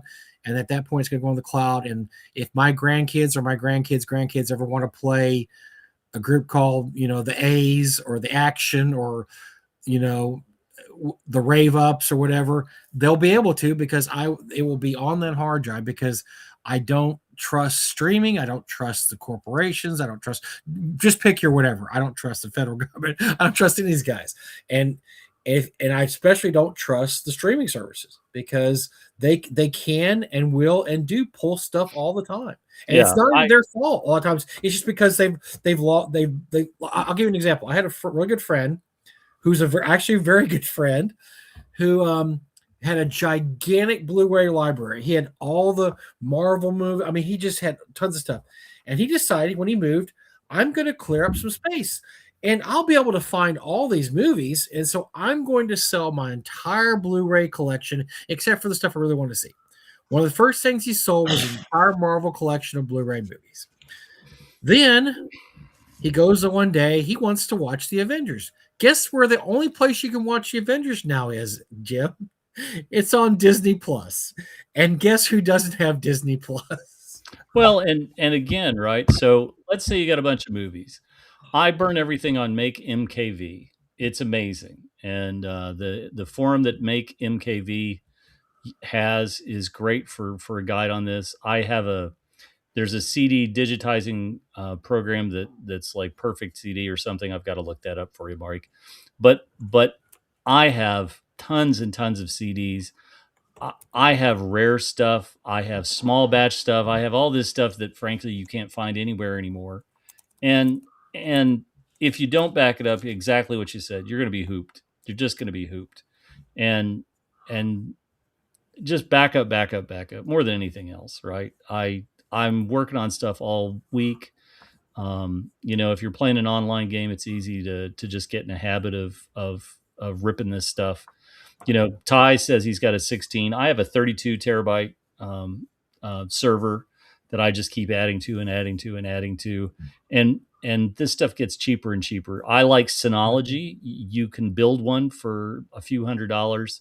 You're going to really be screwed on RAM prices right now, but your old equipment can probably carry a lot of weight. Just whatever it is that's important, you back it up. 3-2-1 rule. Somebody mentioned in the comments. Yes. 2 different forms of media. Back it up in 3 places. 2 different forms of media, and off sites, etc. And not even just that. I mean, I have hard copies of. I have most of my comic collection. Yeah. I have omnibuses now.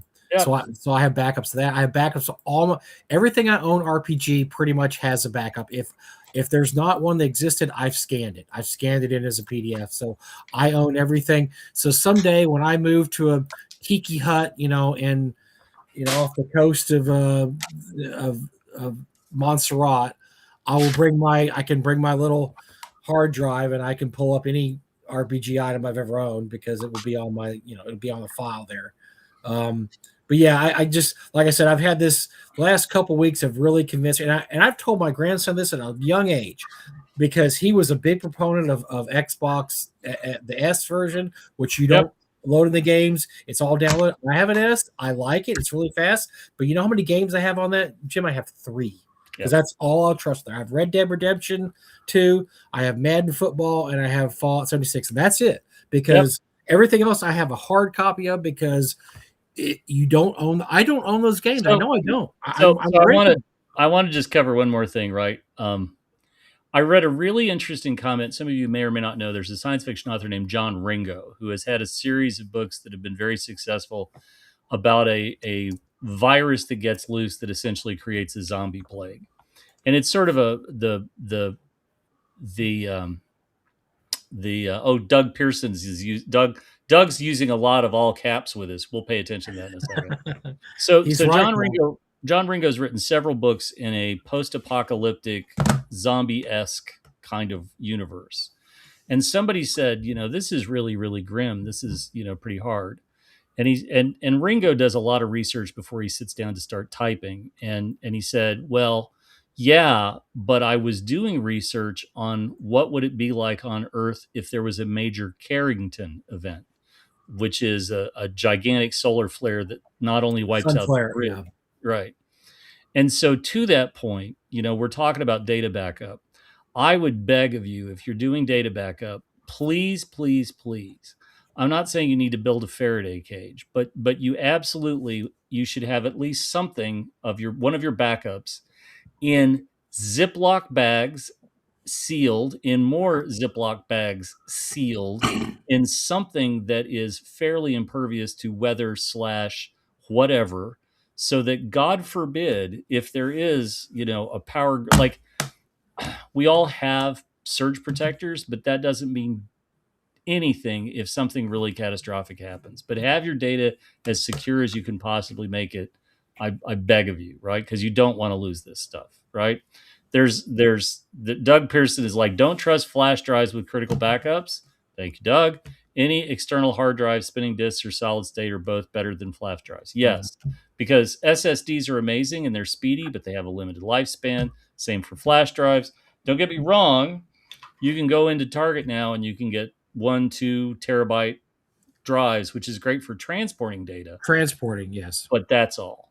Yeah, That's transferring or transporting. Don't trust those. No, I know a lot of people that do a flash drive of their hard drive. They pat themselves in the back and they put it in a safe, and then they go there 3 years later, or a safe deposit box, and there's nothing on it, or it does something happened to it. So yeah, don't trust flash drive. That's a temporary solution. That's transporting or transferring. And again, right? Like, we're not trying to be paranoid, but this stuff's pretty easy. Like, it really is. Get in a good habit, and then you don't have to worry about it again. Yeah, Dan said I have we have a hard drive at our safe deposit box also. Just if our house burns down to nothing left, I mean, we got. How do you rebuild? How do you rebuild? Now, what sucks is we only trade out the hard drive maybe once a year, which sucks. But actually, I have a friend who swaps them. So that's not a bad idea. Like, all the data is backed up on one, and then he takes the new version in and brings the old version out. But yeah, going to a safe deposit box is a little bit of a hassle. But again, good habits. Lay the foundation with good habits. Even if you only went once a year like we do, you'd still be happier with that once a year backup than no backup at all. That's right. That's right. But yeah, just get used to the fact that you don't, in this ever streaming world we live in, you're going to own less and less of everything you actually think you own. You're renting it. You're renting it. I'm infuriated. I refuse. If I own it, I want to watch it without commercials, because I don't want you. Like, I'm already paying Amazon for Prime. Right. And now you make me want to. I'm paying for that, and now you make me want to. Now I have to watch Fallout with commercials. I don't care. I just did that last night, Jim, and I got pissed off too.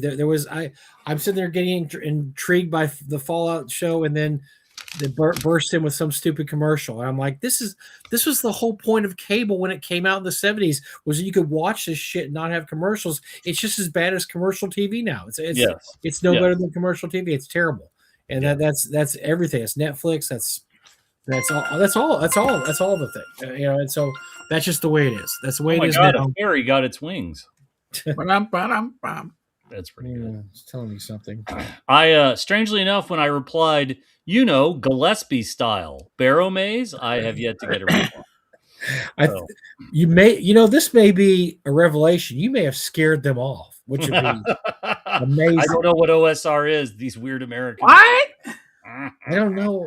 I looked it up on the sex dictionary and nothing. Okay, so I don't talk about modeling stuff too often, but I'm going to talk about miniatures indirectly and modeling, so on and so forth. So I believe that some of you may know or remember that I am in fact I'm a God help me, I'm a Mobile Suit Gundam.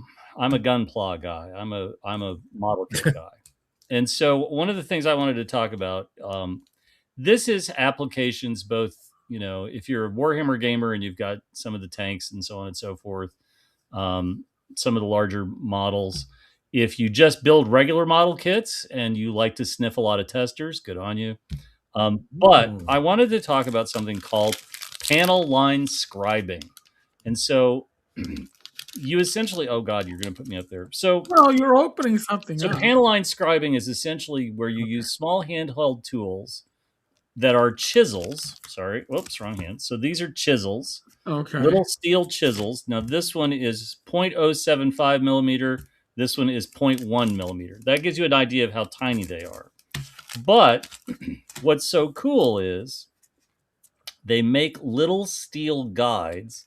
Get ready for the close-up, Mr. DeMille. They make little tiny guides for you to create hatches. Sorry, I'm trying to spare you all my face. Oh, So you can see, you can put little serialized hatches and so on and so forth. You just have to lay these over a spot on the model kit and then chisel them out. Now, I've been collecting these little templates forever. Hold on. There's a couple more. Hold on. I'm so sorry, heaven forbid. So you It's can see okay. there's French curves and so on Oh, and so wow. forth. Right. But what this does is this takes a flat surface on your model and it gives it extra detail. It gives it a level of detail that when you add something like ink washes or whatnot, makes it look just amazing, like just spectacular. So if you know people that build model kits, tip them off to. I mean, if there's somebody who's pretty deep in the hobby, they probably already know about it. But if you know somebody that's just getting into it or whatever, I have found many a night relaxing at the end of the day, cutting panel lines into small parts, and the difference it makes and how much stronger they make it. It's just great. So, yeah, pretty solid recommendation from the nerdy model kit guy. So very cool. yeah. Panel line scribing. And the tools are, of course, like all things Japanese, they're of high quality but painful prices, which is why I only buy a couple of tools every year or so. Yeah, the templates are amazing, Ty. You can go down a rat hole. I've been steadily accumulating the templates, but they're just great when you've got a variety of them. You know, it just adds a level of detail that you don't realize how cool it is until somebody shows you, and then you're just like, oh shit, I'll never have a boring model kit again. So, anyway, okay, so I'm excited. I'm very excited for this weekend. I want to talk about a couple other things real quick. So many of you know, I've got a number of shows that I'll be an auctioneer at. March kicks off the really busy season with Gary Kahn's auction. The charity auction at Gary Kahn's coming up, and we're working very hard on that. I had a great conversation with Diesel today, and was talking about some things, possibly for Gary Kahn's, some for Gen Con. After that, in April, we've got Wizard Con. In May, I've got Dungeon Con. Dungeon Con in Fort Wayne, Indiana, which is the DCC convention its second year. We're going to be having a live charity auction at their warehouse on Friday afternoon. It's going to be a barn burner. Then after May, it's North Texas. And then knee surgery, hooray, and knee replacement. I'll be bionic, thank you. And then it'll be Gen Con in August, and then it'll roll on and so on and so forth. But it's an exciting year. I think we've got a lot of great charities to support. I think we've got a lot of interesting stuff coming up that way. But Gary Kahn's the one that's really bearing down on us. We're 49 days away, and it's going to be good fun. And how much money did you make last year in Gary Kahn? $93,000, I think, in That's the charity insane. auction. That is crazy, man. Yes, and the best part of that is, and I've said this before, the charity auction at Gen Con and the charity auction at Gary Kahn are both. They're just donations. You never know going into the auction what you're going to have. Last year we were incredibly fortunate. We had a Dungeons and Dragons pinball machine signed by all the special guests. We had almost 30 pieces of art from the fellow who owns Titmouse, Chris. He's just the nicest guy in the world. We had a ton of amazing one-offs, but the problem is that all those one-offs meant we had an almost six-figure auction, and so now, of course, the pressure's on to try to match that in some way, shape, or form. And I'll be honest, you know, I've called in a lot of markers and a lot of favors. I had a conversation with an old school TSR artist last week that went very well. He's agreed to do something for the Gary Kahn charity auction. I'm going to reach out to another one. I've poured a lot of bourbon into one of these guys, and I'd like to see if I can get some of my investment back. But I I talked about this once before. I'm going to try not to talk about it too much, but one of the folks every year at the auction, at the Gary Con charity auction, we have families and children from Children's Wisconsin, kids who've been through Children's Wisconsin, who talk about what their experiences were like. And last year we had a young man named Oliver who was talking about what it was like. He was sick in the middle of the night, and his parents couldn't figure out what was going on. They asked, he had a fever. They called 911. He coded in the ambulance, and they managed to resuscitate him. And after they resuscitated him, the one of the folks in the ambulance said, "Where do you want to go? Do you want to go to the hospital, or do you want to go to Children's Hospital?" And he said, and they said, "Where should we go?" And they said, "Children's." So they resuscitated Oliver. When he spoke last year at GaryCon, he was in a wheelchair with a trach tube, and was paralyzed from the neck down. He had caught a viral bacteriological infection. And so he's been working with Children's Hospital, going to physical therapy, and in about 10 months, he learned how to walk again. This is pretty heavy stuff, right? This is pretty amazing stuff. But when people ask, why do you do this? Why do you go here and there and so on? Because the dollars we raise at GaryCon, 100% go to Children's Hospital / Extra Life. And those charities do good work. You don't have to agree with every charity politically.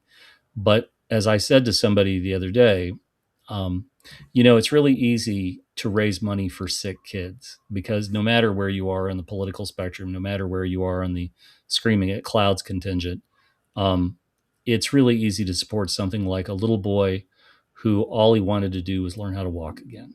Right. And Oliver, I talked to Oliver. I'm going to be talking to him on Friday. I talked to Oliver a few weeks ago, and he said he's been thinking about what he's going to say before the auction starts. And one of the things he's thinking about saying is, "You may remember me as the kid in the wheelchair last year." Holy shit, right? Like, you talk about the kind of stuff that just punches you in the gut. And I'm very, very glad to say I've never been involved with a charity auction where the gaming community hasn't stepped up to deliver home run after home run after home run. So, like, I'm getting a little choked up thinking about this, but I might be the guy with the mic, but there's a ton of great people helping me make sure that these auctions go smoothly. That, Bill Meinhardt is my wingman at so many of them. The folks at GaryCon, we have an unbelievably crack staff, Tim McMenamin and some of the others, who we have spent almost a year getting everything ready. And the payoff is going to be in March, and cross our fingers. We'll see what happens. So, well, good. Yeah, you do some good. That's amazing. I mean, I really appreciate the GaryCon charity auction. The Gamehole has a great charity auction also. Yes. I wish we could do a charity auction. We're just too small, unfortunately. Yeah, but you know what? I certainly think, I mean, Mike, I've said this to you before privately. I've said it to you publicly. I guess what I would really point out is, smaller conventions, I would say North Texas, Wizard Con, Dungeon Con, et cetera, anything helps. And truthfully, North Texas has been charitable and helped people behind the curtain in ways that will never become public, but is certainly at the root of what Doug wanted to do with the show and what you and Gary have continued. And I think that the spirit of the midnight auction, which has been silly good fun, and certainly having a tongue in cheek about various foibles and people in our industry and people in our community and so on. I would not chide you if anybody said, "Well, you should do it." No, you can go to your own backyard and back yourself off, because really, sorry, I'm a big believer in cons have to have a sense of what they can and cannot do, and if we're raising money for North Texas at the auction on Saturday afternoon, what I know and what anybody with any wherewithal or two brain cells to rub them together would know is that North Texas has helped countless people over the years, continues to help people over the years. Mike and I were having I would say Mike and I had a lively debate a week or two ago talking about a possible guest. And Mike made a number of points and I made a number of points, and we didn't necessarily see eye to eye, but both of us understood that both of us were coming from positions of decency, of trying to do the right thing. And I what talents I have as an auctioneer, particularly around gaming and so on and so forth, um, I I'm glad to lend a hand. You know, I did a charity auction in Chicago, for a theater group, and we raised a colossal poop ton of money, more than they had ever raised, twice what they had raised the year before. And so I think whatever's important to you, you should find a way to support those things, right? We want local cons. Well, you got to go to them, you got to spend money, and you got to be a guest. And if you want to help a charity, write some checks and do some good. So, okie doke. Richard, I mean, I was talking to Gary about just different things that we do differently. And I'll say one thing, you know, if we did things differently, I would. First is we don't have tiered tickets. We don't have gold tickets, platinum, diamond, silver, whatever. We just don't. We don't do that. That's just not our vibe. And most cons do that. Most cons have figured out a good way. I mean, look, nothing against them. They just figured out a way to monetize the fact that you get to register a little earlier. Maybe you get a little better goodie bag, whatever, and you're going to pay a little more for it. Maybe you get better access. We don't do any of that. That's just not our vibe. We just don't do that. And so I feel like you said, Jim, the experience we give and the things that we do a lot of stuff behind the scenes. We also do a lot of stuff for special guests, especially special guests that, you know, we really they go through tough times. I mean, Darlene's one of them. And let's talk to one we've all been very public about, right? Let's talk about Darlene and her house. Yeah. You know, Darlene lost her husband, and Darlene was living in a house that was slowly falling apart around her without any real, how do I do this? What do I do? She got assessed by the county. She was just lost. She had no clue what to do. Jim and I talked to her. She didn't even know where to start. She had no clue where to start. Her house had basically been condemned, and she didn't know what to do. She had no clue what to do. Yes, and like a lot of people, you know, I think there was no shortage of people who wanted to help but weren't sure what we had to do, or and so on and so forth. We've sold Darlene's stuff before at North Texas, with the money going to Darlene so as to help with her repairs and so on and so forth. I think if you think about it, I always think about it as you have to go forward and do good works. You have to go forward and be a force for something positive. You can't just sort of stew in a corner and be angry at the internet, or angry at your neighbors or whatever, because that gets you nowhere, right? You need to be a part of a community. You need to be a part of a community that recognizes what needs help and what doesn't. You know, Ken Whitman is not going to get any money from me to fulfill his 6 Kickstarters. But Darlene would absolutely get my best efforts to try to help her raise money to fix the holes in her I think what the thing about Darlene is she had once word, she's very prideful, and she didn't want to let people, she didn't want to beg for money, obviously. And so we helped her out, what we could do, and the word got out. The great thing was the word got out in the community. And once the community found out, she had people showing up at her house going, "What can I do?" Literally, people would show up the weekend and say, there was a guy that showed up with his wife and his kids and said, "What can we do to help you?" And they helped her out. They patched some holes on the roof. She was able to, once the word got out, this is such a wonderful community. It is such a great community. Yeah. And once people know that Darlene needs help and she needed, her house, she got all the things cleared up about her house.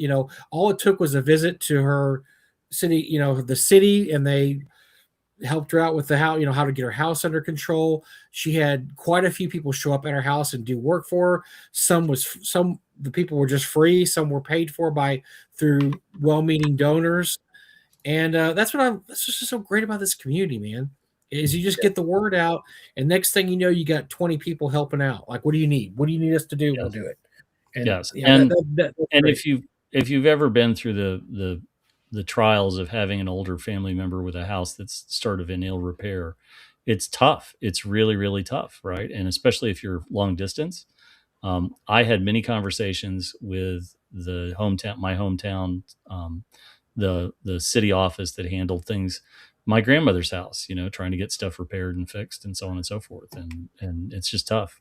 So, Mike, music wise, what do you got for us this week? Well, I have the Nuggets too. Now Okay. I'm gonna throw a little something out. So if you're interested in obscure music from the 60s and 70s, it's not unaffordable. It's a little pricey, but you get over 100, probably get about 120 songs on here. This is Nuggets 2 is British bands. Nuggets 1 is American bands. Nuggets 2 is British bands. You get songs by bands called The Move. You probably have heard of some of these bands. The Move was a big band. The Creation was kind of a big band in the 70s. Obviously, the Small Faces. We find a couple other bands here you may have heard of. I mean, there's a lot of bands you've never heard of. The Sands, The Jury, you've heard of the Guess Who, obviously. The Matadors, never heard of the Blue Stars, the Sound Magic.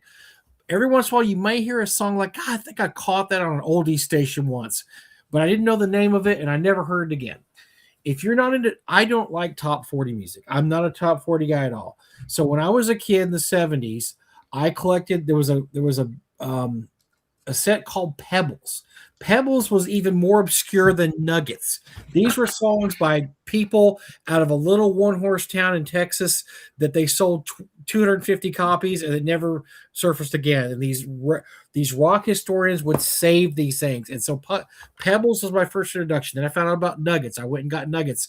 I loved all the stuff on Nuggets. And now what's great is with satellite radio, you can tune into stations like the Underground Garage. They play stuff like this. I've heard The Creation. I've heard The Move. I've heard the Spaces on there. But this is mostly the Pretty Things was another really big band in the 60s that didn't really hit top 40. Maybe they had one or two songs that kind of like nudged the top 40. This is not the Beatles, not the Who, not the Rolling Stones, but there's some really good music on here. And I would say if you enjoy music, you enjoy the history of music, you enjoy a lot of these. I was just looking the other day. I didn't realize the band called The Move. That's where ELO started. Bevan and a couple other people, ELO, they started out in a band called The Move that eventually, and they met Jeff Lynne, they eventually became ELO. So a lot of these people that became famous in other bands started out in these small kind of, regional or not known very well bands because the world was different in the 60s and 70s. If you weren't playing the radio, nobody ever heard you. And back then there was a lot of payola going on. You had to pay these stations to play your music. You had that's why these people would go around these stations and they would have a bundle of cash. They'd say, please play our boys, play this record. And I'll give you an extra $100 next time I come by. If you sell top 10 in this little tiny town in Minnesota and I come by next time, I'll give you $100. That's how the record industry ran back in the 60s. Anyway, the point is, if you like older songs and Eric has posted a link, go to YouTube. You can listen to some of the songs if you like that. As we just said about hard copies, you're not going to want to just count on YouTube having that up forever. You're going to want to go grab it. I have listened to this over and over and over again. You never get bored of it. It's great. Each CD probably has about, 25 to 30 songs on it. And you'll find a lot of stuff you've never heard of that'll get you really curious. There's some bands, when I first started listening to this years and years ago, I went out and found now you can find their catalog. Their catalogs exist. A lot of these bands you've never heard of, there's been retrospectives published. There's been CDs published, and you can find a lot of these bands. I was looking at a band the other day called they're called the Eyes, EYES, like eyeballs, Eyes. And I heard one of their songs at an oldie station. I went and bought. They have an absolutely spectacular debut album. It's a band called Welcome to the Eyes or The Eyes Opened or something. And it's a great 60s it's psychedelic. It's a psychedelic 60s album. But it's called The Eyes. Never heard of them. I'm 62 years old, never heard of them. So you probably never heard of most of the bands on here. You'll enjoy it if you like the band, but go to YouTube, listen a little bit. If it doesn't flip your switch, no big deal, move on. But I'm a big music aficionado. So I always like discovering new bands, especially bands that have been around a long time that I have never heard of. And like, wow, I can't believe this band's been out there that long. They have 3 albums. Oh, okay. Well, I'm going to grab one of them off eBay. It's great. It's a great album. So I just love discovering stuff like that. To me, it's like finding buried treasure. It's like going to that estate sale and you walk in the back room and there's a white box and a bunch of D&D modules. And you're like, Oh my god! And you, I am so looking forward to when you haul out a collection of aquarium gravel. That's the next one I'm looking forward oh, to. so Pebbles is also on YouTube. Yes, I found it. I linked it. Pebbles Volume 1.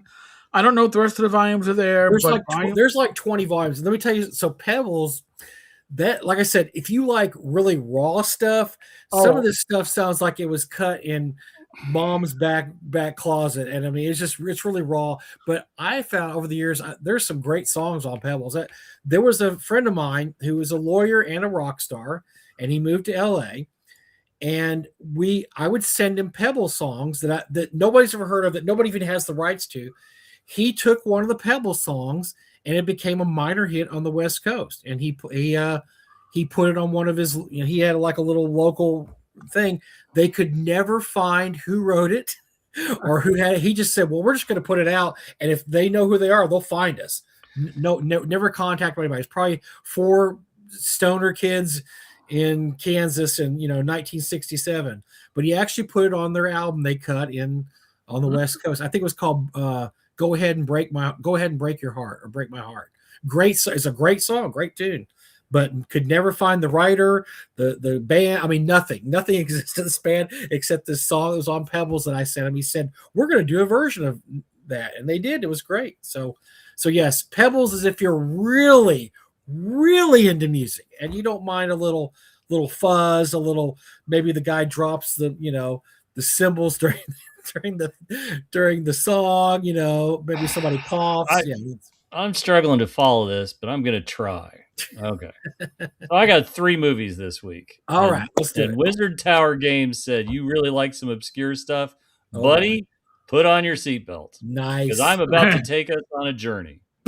So first up, I want to start with a movie that is perfect: An American in Paris with Gene Kelly.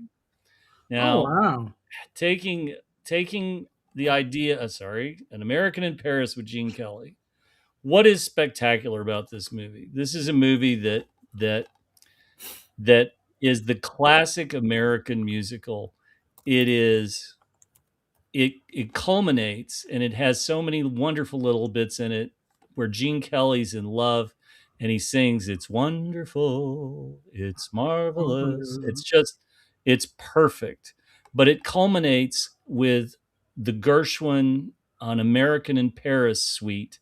And for 17 minutes, no dialogue, just dance, just music, in something that cost $500,000 for just that scene to be shot over 40 different stages.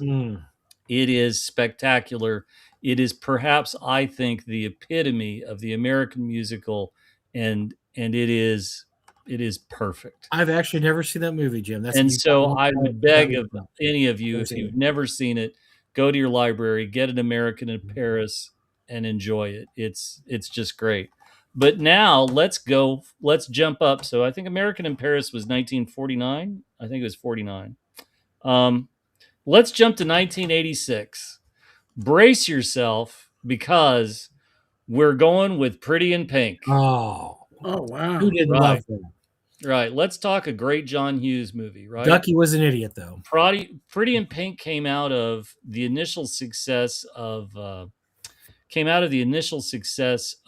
Breakfast Club, and this is, I think, this was the perfect melding of the movie and the soundtrack. Oh my God, the soundtrack was one hit after another after another. And you've got the classic John Hughes formula. He switched it around for Some Kind of Wonderful, which didn't work. But this and the soundtrack are just an absolute home run. Molly Ringwald in probably the greatest movie. Ducky, I don't even know what to say. Annie Potts is in it. And Andrew McCarthy is just wonderful as the guy we all hate. But the soundtrack to Pretty in Pink, I think this ties in. Like, this was just such a great hit of nostalgia that I wanted to pull that in. Oh, but then we get to our third movie. Prison Girls in 3D. Oh, geez. I've never seen this one either, Jim. I haven't From seen 1972. A movie so just plain awful it probably didn't show at your drive-in. What's Well, so it was great about this 3D. version, you It's in ask? 3D too. I mean, come on. It comes with 3D glasses. And so it's actually this version of it from Kino Lorber has two different forms of 3D. So polarized and red cyan 3D versions. So Oh my depending on God. what glasses you have laying around your house. But I mean, here we go. This is where I read part of the back. 6 female prisoners are given a weekend furlough in preparation for their upcoming parole. Oh boy. While out, the groovy lovebirds, jailbirds have miscellaneous experiences. Some good, some bad, some downright shocking. What? Some of you may remember Kentucky Fried Movie, right? And Catholic schoolgirls in trouble. Not that one, but yes, Kentucky. I'm sorry, say what? I remember Kentucky Fried was Catholic Girls in Trouble. Well, it was one of the little, there was a vignettes, trailer yeah. for a movie that didn't exist called Oh God! Catholic Now Schoolgirls in all right. Trouble. I'm trying to think. Never mind. Anyway, so the woman who's in the shower in that trailer is in this movie. So I'm just going to tell you that it's not topographically challenged. It doesn't resemble Illinois, and it sure as hell resembles the Rocky Mountains. So anyway, we've got Prison Girls 3D. Somebody asked about Cloud Atlas. Yes. So I have seen Cloud Atlas. I've seen it a couple of times, and Cloud Atlas is an interesting book and a terrible movie because whoever thought about taking all of those A-list stars and putting them in yellow face makeup was a brave soul, and I understand why they did it, but Cloud Atlas just doesn't work for me. I find that it was a noble attempt but a failed effort. And I'm good. I'm just yes. Yeah. By the way, another thing, one of my favorite movies from last year, Sinners, is now on Netflix. So if you didn't get a chance to check it out in the theaters, please check out this movie. Great soundtrack, and I liked it a lot. I the most Academy Award nominations of a movie ever. Which is going to be really interesting when we get to a horror movie. For a horror movie, I mean, and I see somebody's at Wizard Tower. You're upset that I don't like Cloud Atlas, but the problem is that the people who like that movie are vastly outnumbered by the people who don't like that movie. I'm sorry, I'm in the majority. So yeah, I'm not sure who the Bella Shane was going for. I've never seen the movie, so I can't say. I'll tell you right now, like I love you dearly, but you're a cry for help here because Cloud Atlas is just painful. Check out Sinners. Michael B. Jordan does a great job. I mean, all the stars do. I just thought all the character parts. You can always tell a good movie by even the minor parts have great character actors in them, and I think Sinners does that really well. Michael B. Jordan plays twins. And a great job of that. Like, yeah, and the bad guy is what's his name? O'Connell does a great job as an Irish vampire. I'm not giving too much away by telling that. I think the kids at home know it's a vampire movie. Yeah, Mike. it's a vampire movie, but it's one of those. It's kind of like From Dusk to Dawn. It starts out as one thing, and it does a hard left turn about halfway through. Yeah, if I think the thing that would have been even better is if they hadn't told you it was a vampire movie. Like if you thought going into it was a gangster movie. But if you saw the trailers, you knew immediately there's something going on because there's a bunch of people running around with blood. But yeah, they do a great job. It just I thought it was well written. Like I said, the soundtrack's great. The music, just everything works. Oh, I'll tell you what, right? What's the is it Charles Johnson, the early blues guitarist? It's not Charles Johnson. I'm getting Robert Johnson. Robert Johnson. I'll tell you what, like when you look at the music they used for Sinners, it's clear that the character is supposed to be based on Robert Johnson, but they use some later music that's not credited. I mean, they can't. They've got the actors lip syncing and so on. But there's two movies that have used similar music in the last few years. One of them is the most recent remake of Death on the Nile, where there's an African-American woman that's introduced in a French nightclub who then goes on the cruise, and they use music from that time period for her, and then Sinners, and both of which I think have done a great job of spotlighting early Black American music of the 20th century in a way that we haven't seen for a while. if you can go to your local library, like Mike said, Robert Johnson, there's a box set, a wonderful box set. If you prowl around local record stores, used record stores, you'll probably find the box set pretty inexpensive. I bought a copy last year, and I had it in heavy rotation in my office for quite a while. I think I think you have to challenge yourself musically, and I think you have to listen to stuff that's sort of outside. We all go through phases. I am a third wave recovering. I'm a recovering third wave ska guy. I have way too much ska, but Oh man. oh, you can't imagine. But I say that because I'm glad of that. Like, I went through a rockabilly phase. I'm a huge fan of the Reverend Horton Heat. One day I'd love to see him live in Texas in a hometown crowd. I think that'd be amazing. I'm a huge fan of Brian Setzer. Here's one for you kids. Go look up the Turnpike Cruisers, a band from England that never got as much love as they should. But challenge yourself. Robert Johnson's box set that came out in 1990. I was still 1991 or two. It was early, it was very early 90s. Yeah, 91 or 92, and it's really, really good. I'll tell you what's cool is that you go through these different phases. Like, if you listen to everything Led Zeppelin did in the early albums was taken from these early blues bands. Rolling Stones had a lot of blues influences, and you go back and you listen to some Robert Johnson or Muddy Waters or these guys, and you'll be like, wait a second, that's a Zeppelin song, or Right. that's a Stones song, because they pulled parts out of that, and if you look at it, oh wait, they gave him credit. I didn't even notice one of the first 100 times listening to this song, I didn't realize this is a song from 1925.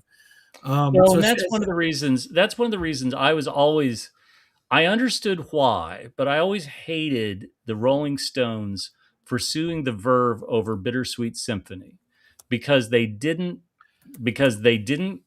get permission before they used the sample.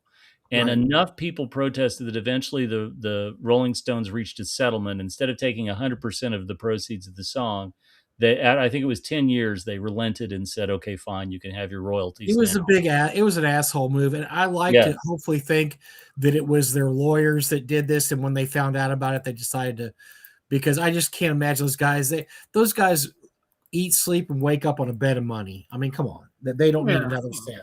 And so that was a dick move, and you're right, because all these bands that got their start by copying blues. I mean, even the Beatles stuff, a lot of their stuff is blues, or old blues songs. Like I said, definitely Zeppelin, definitely the Stones, the Who, maybe a little bit too.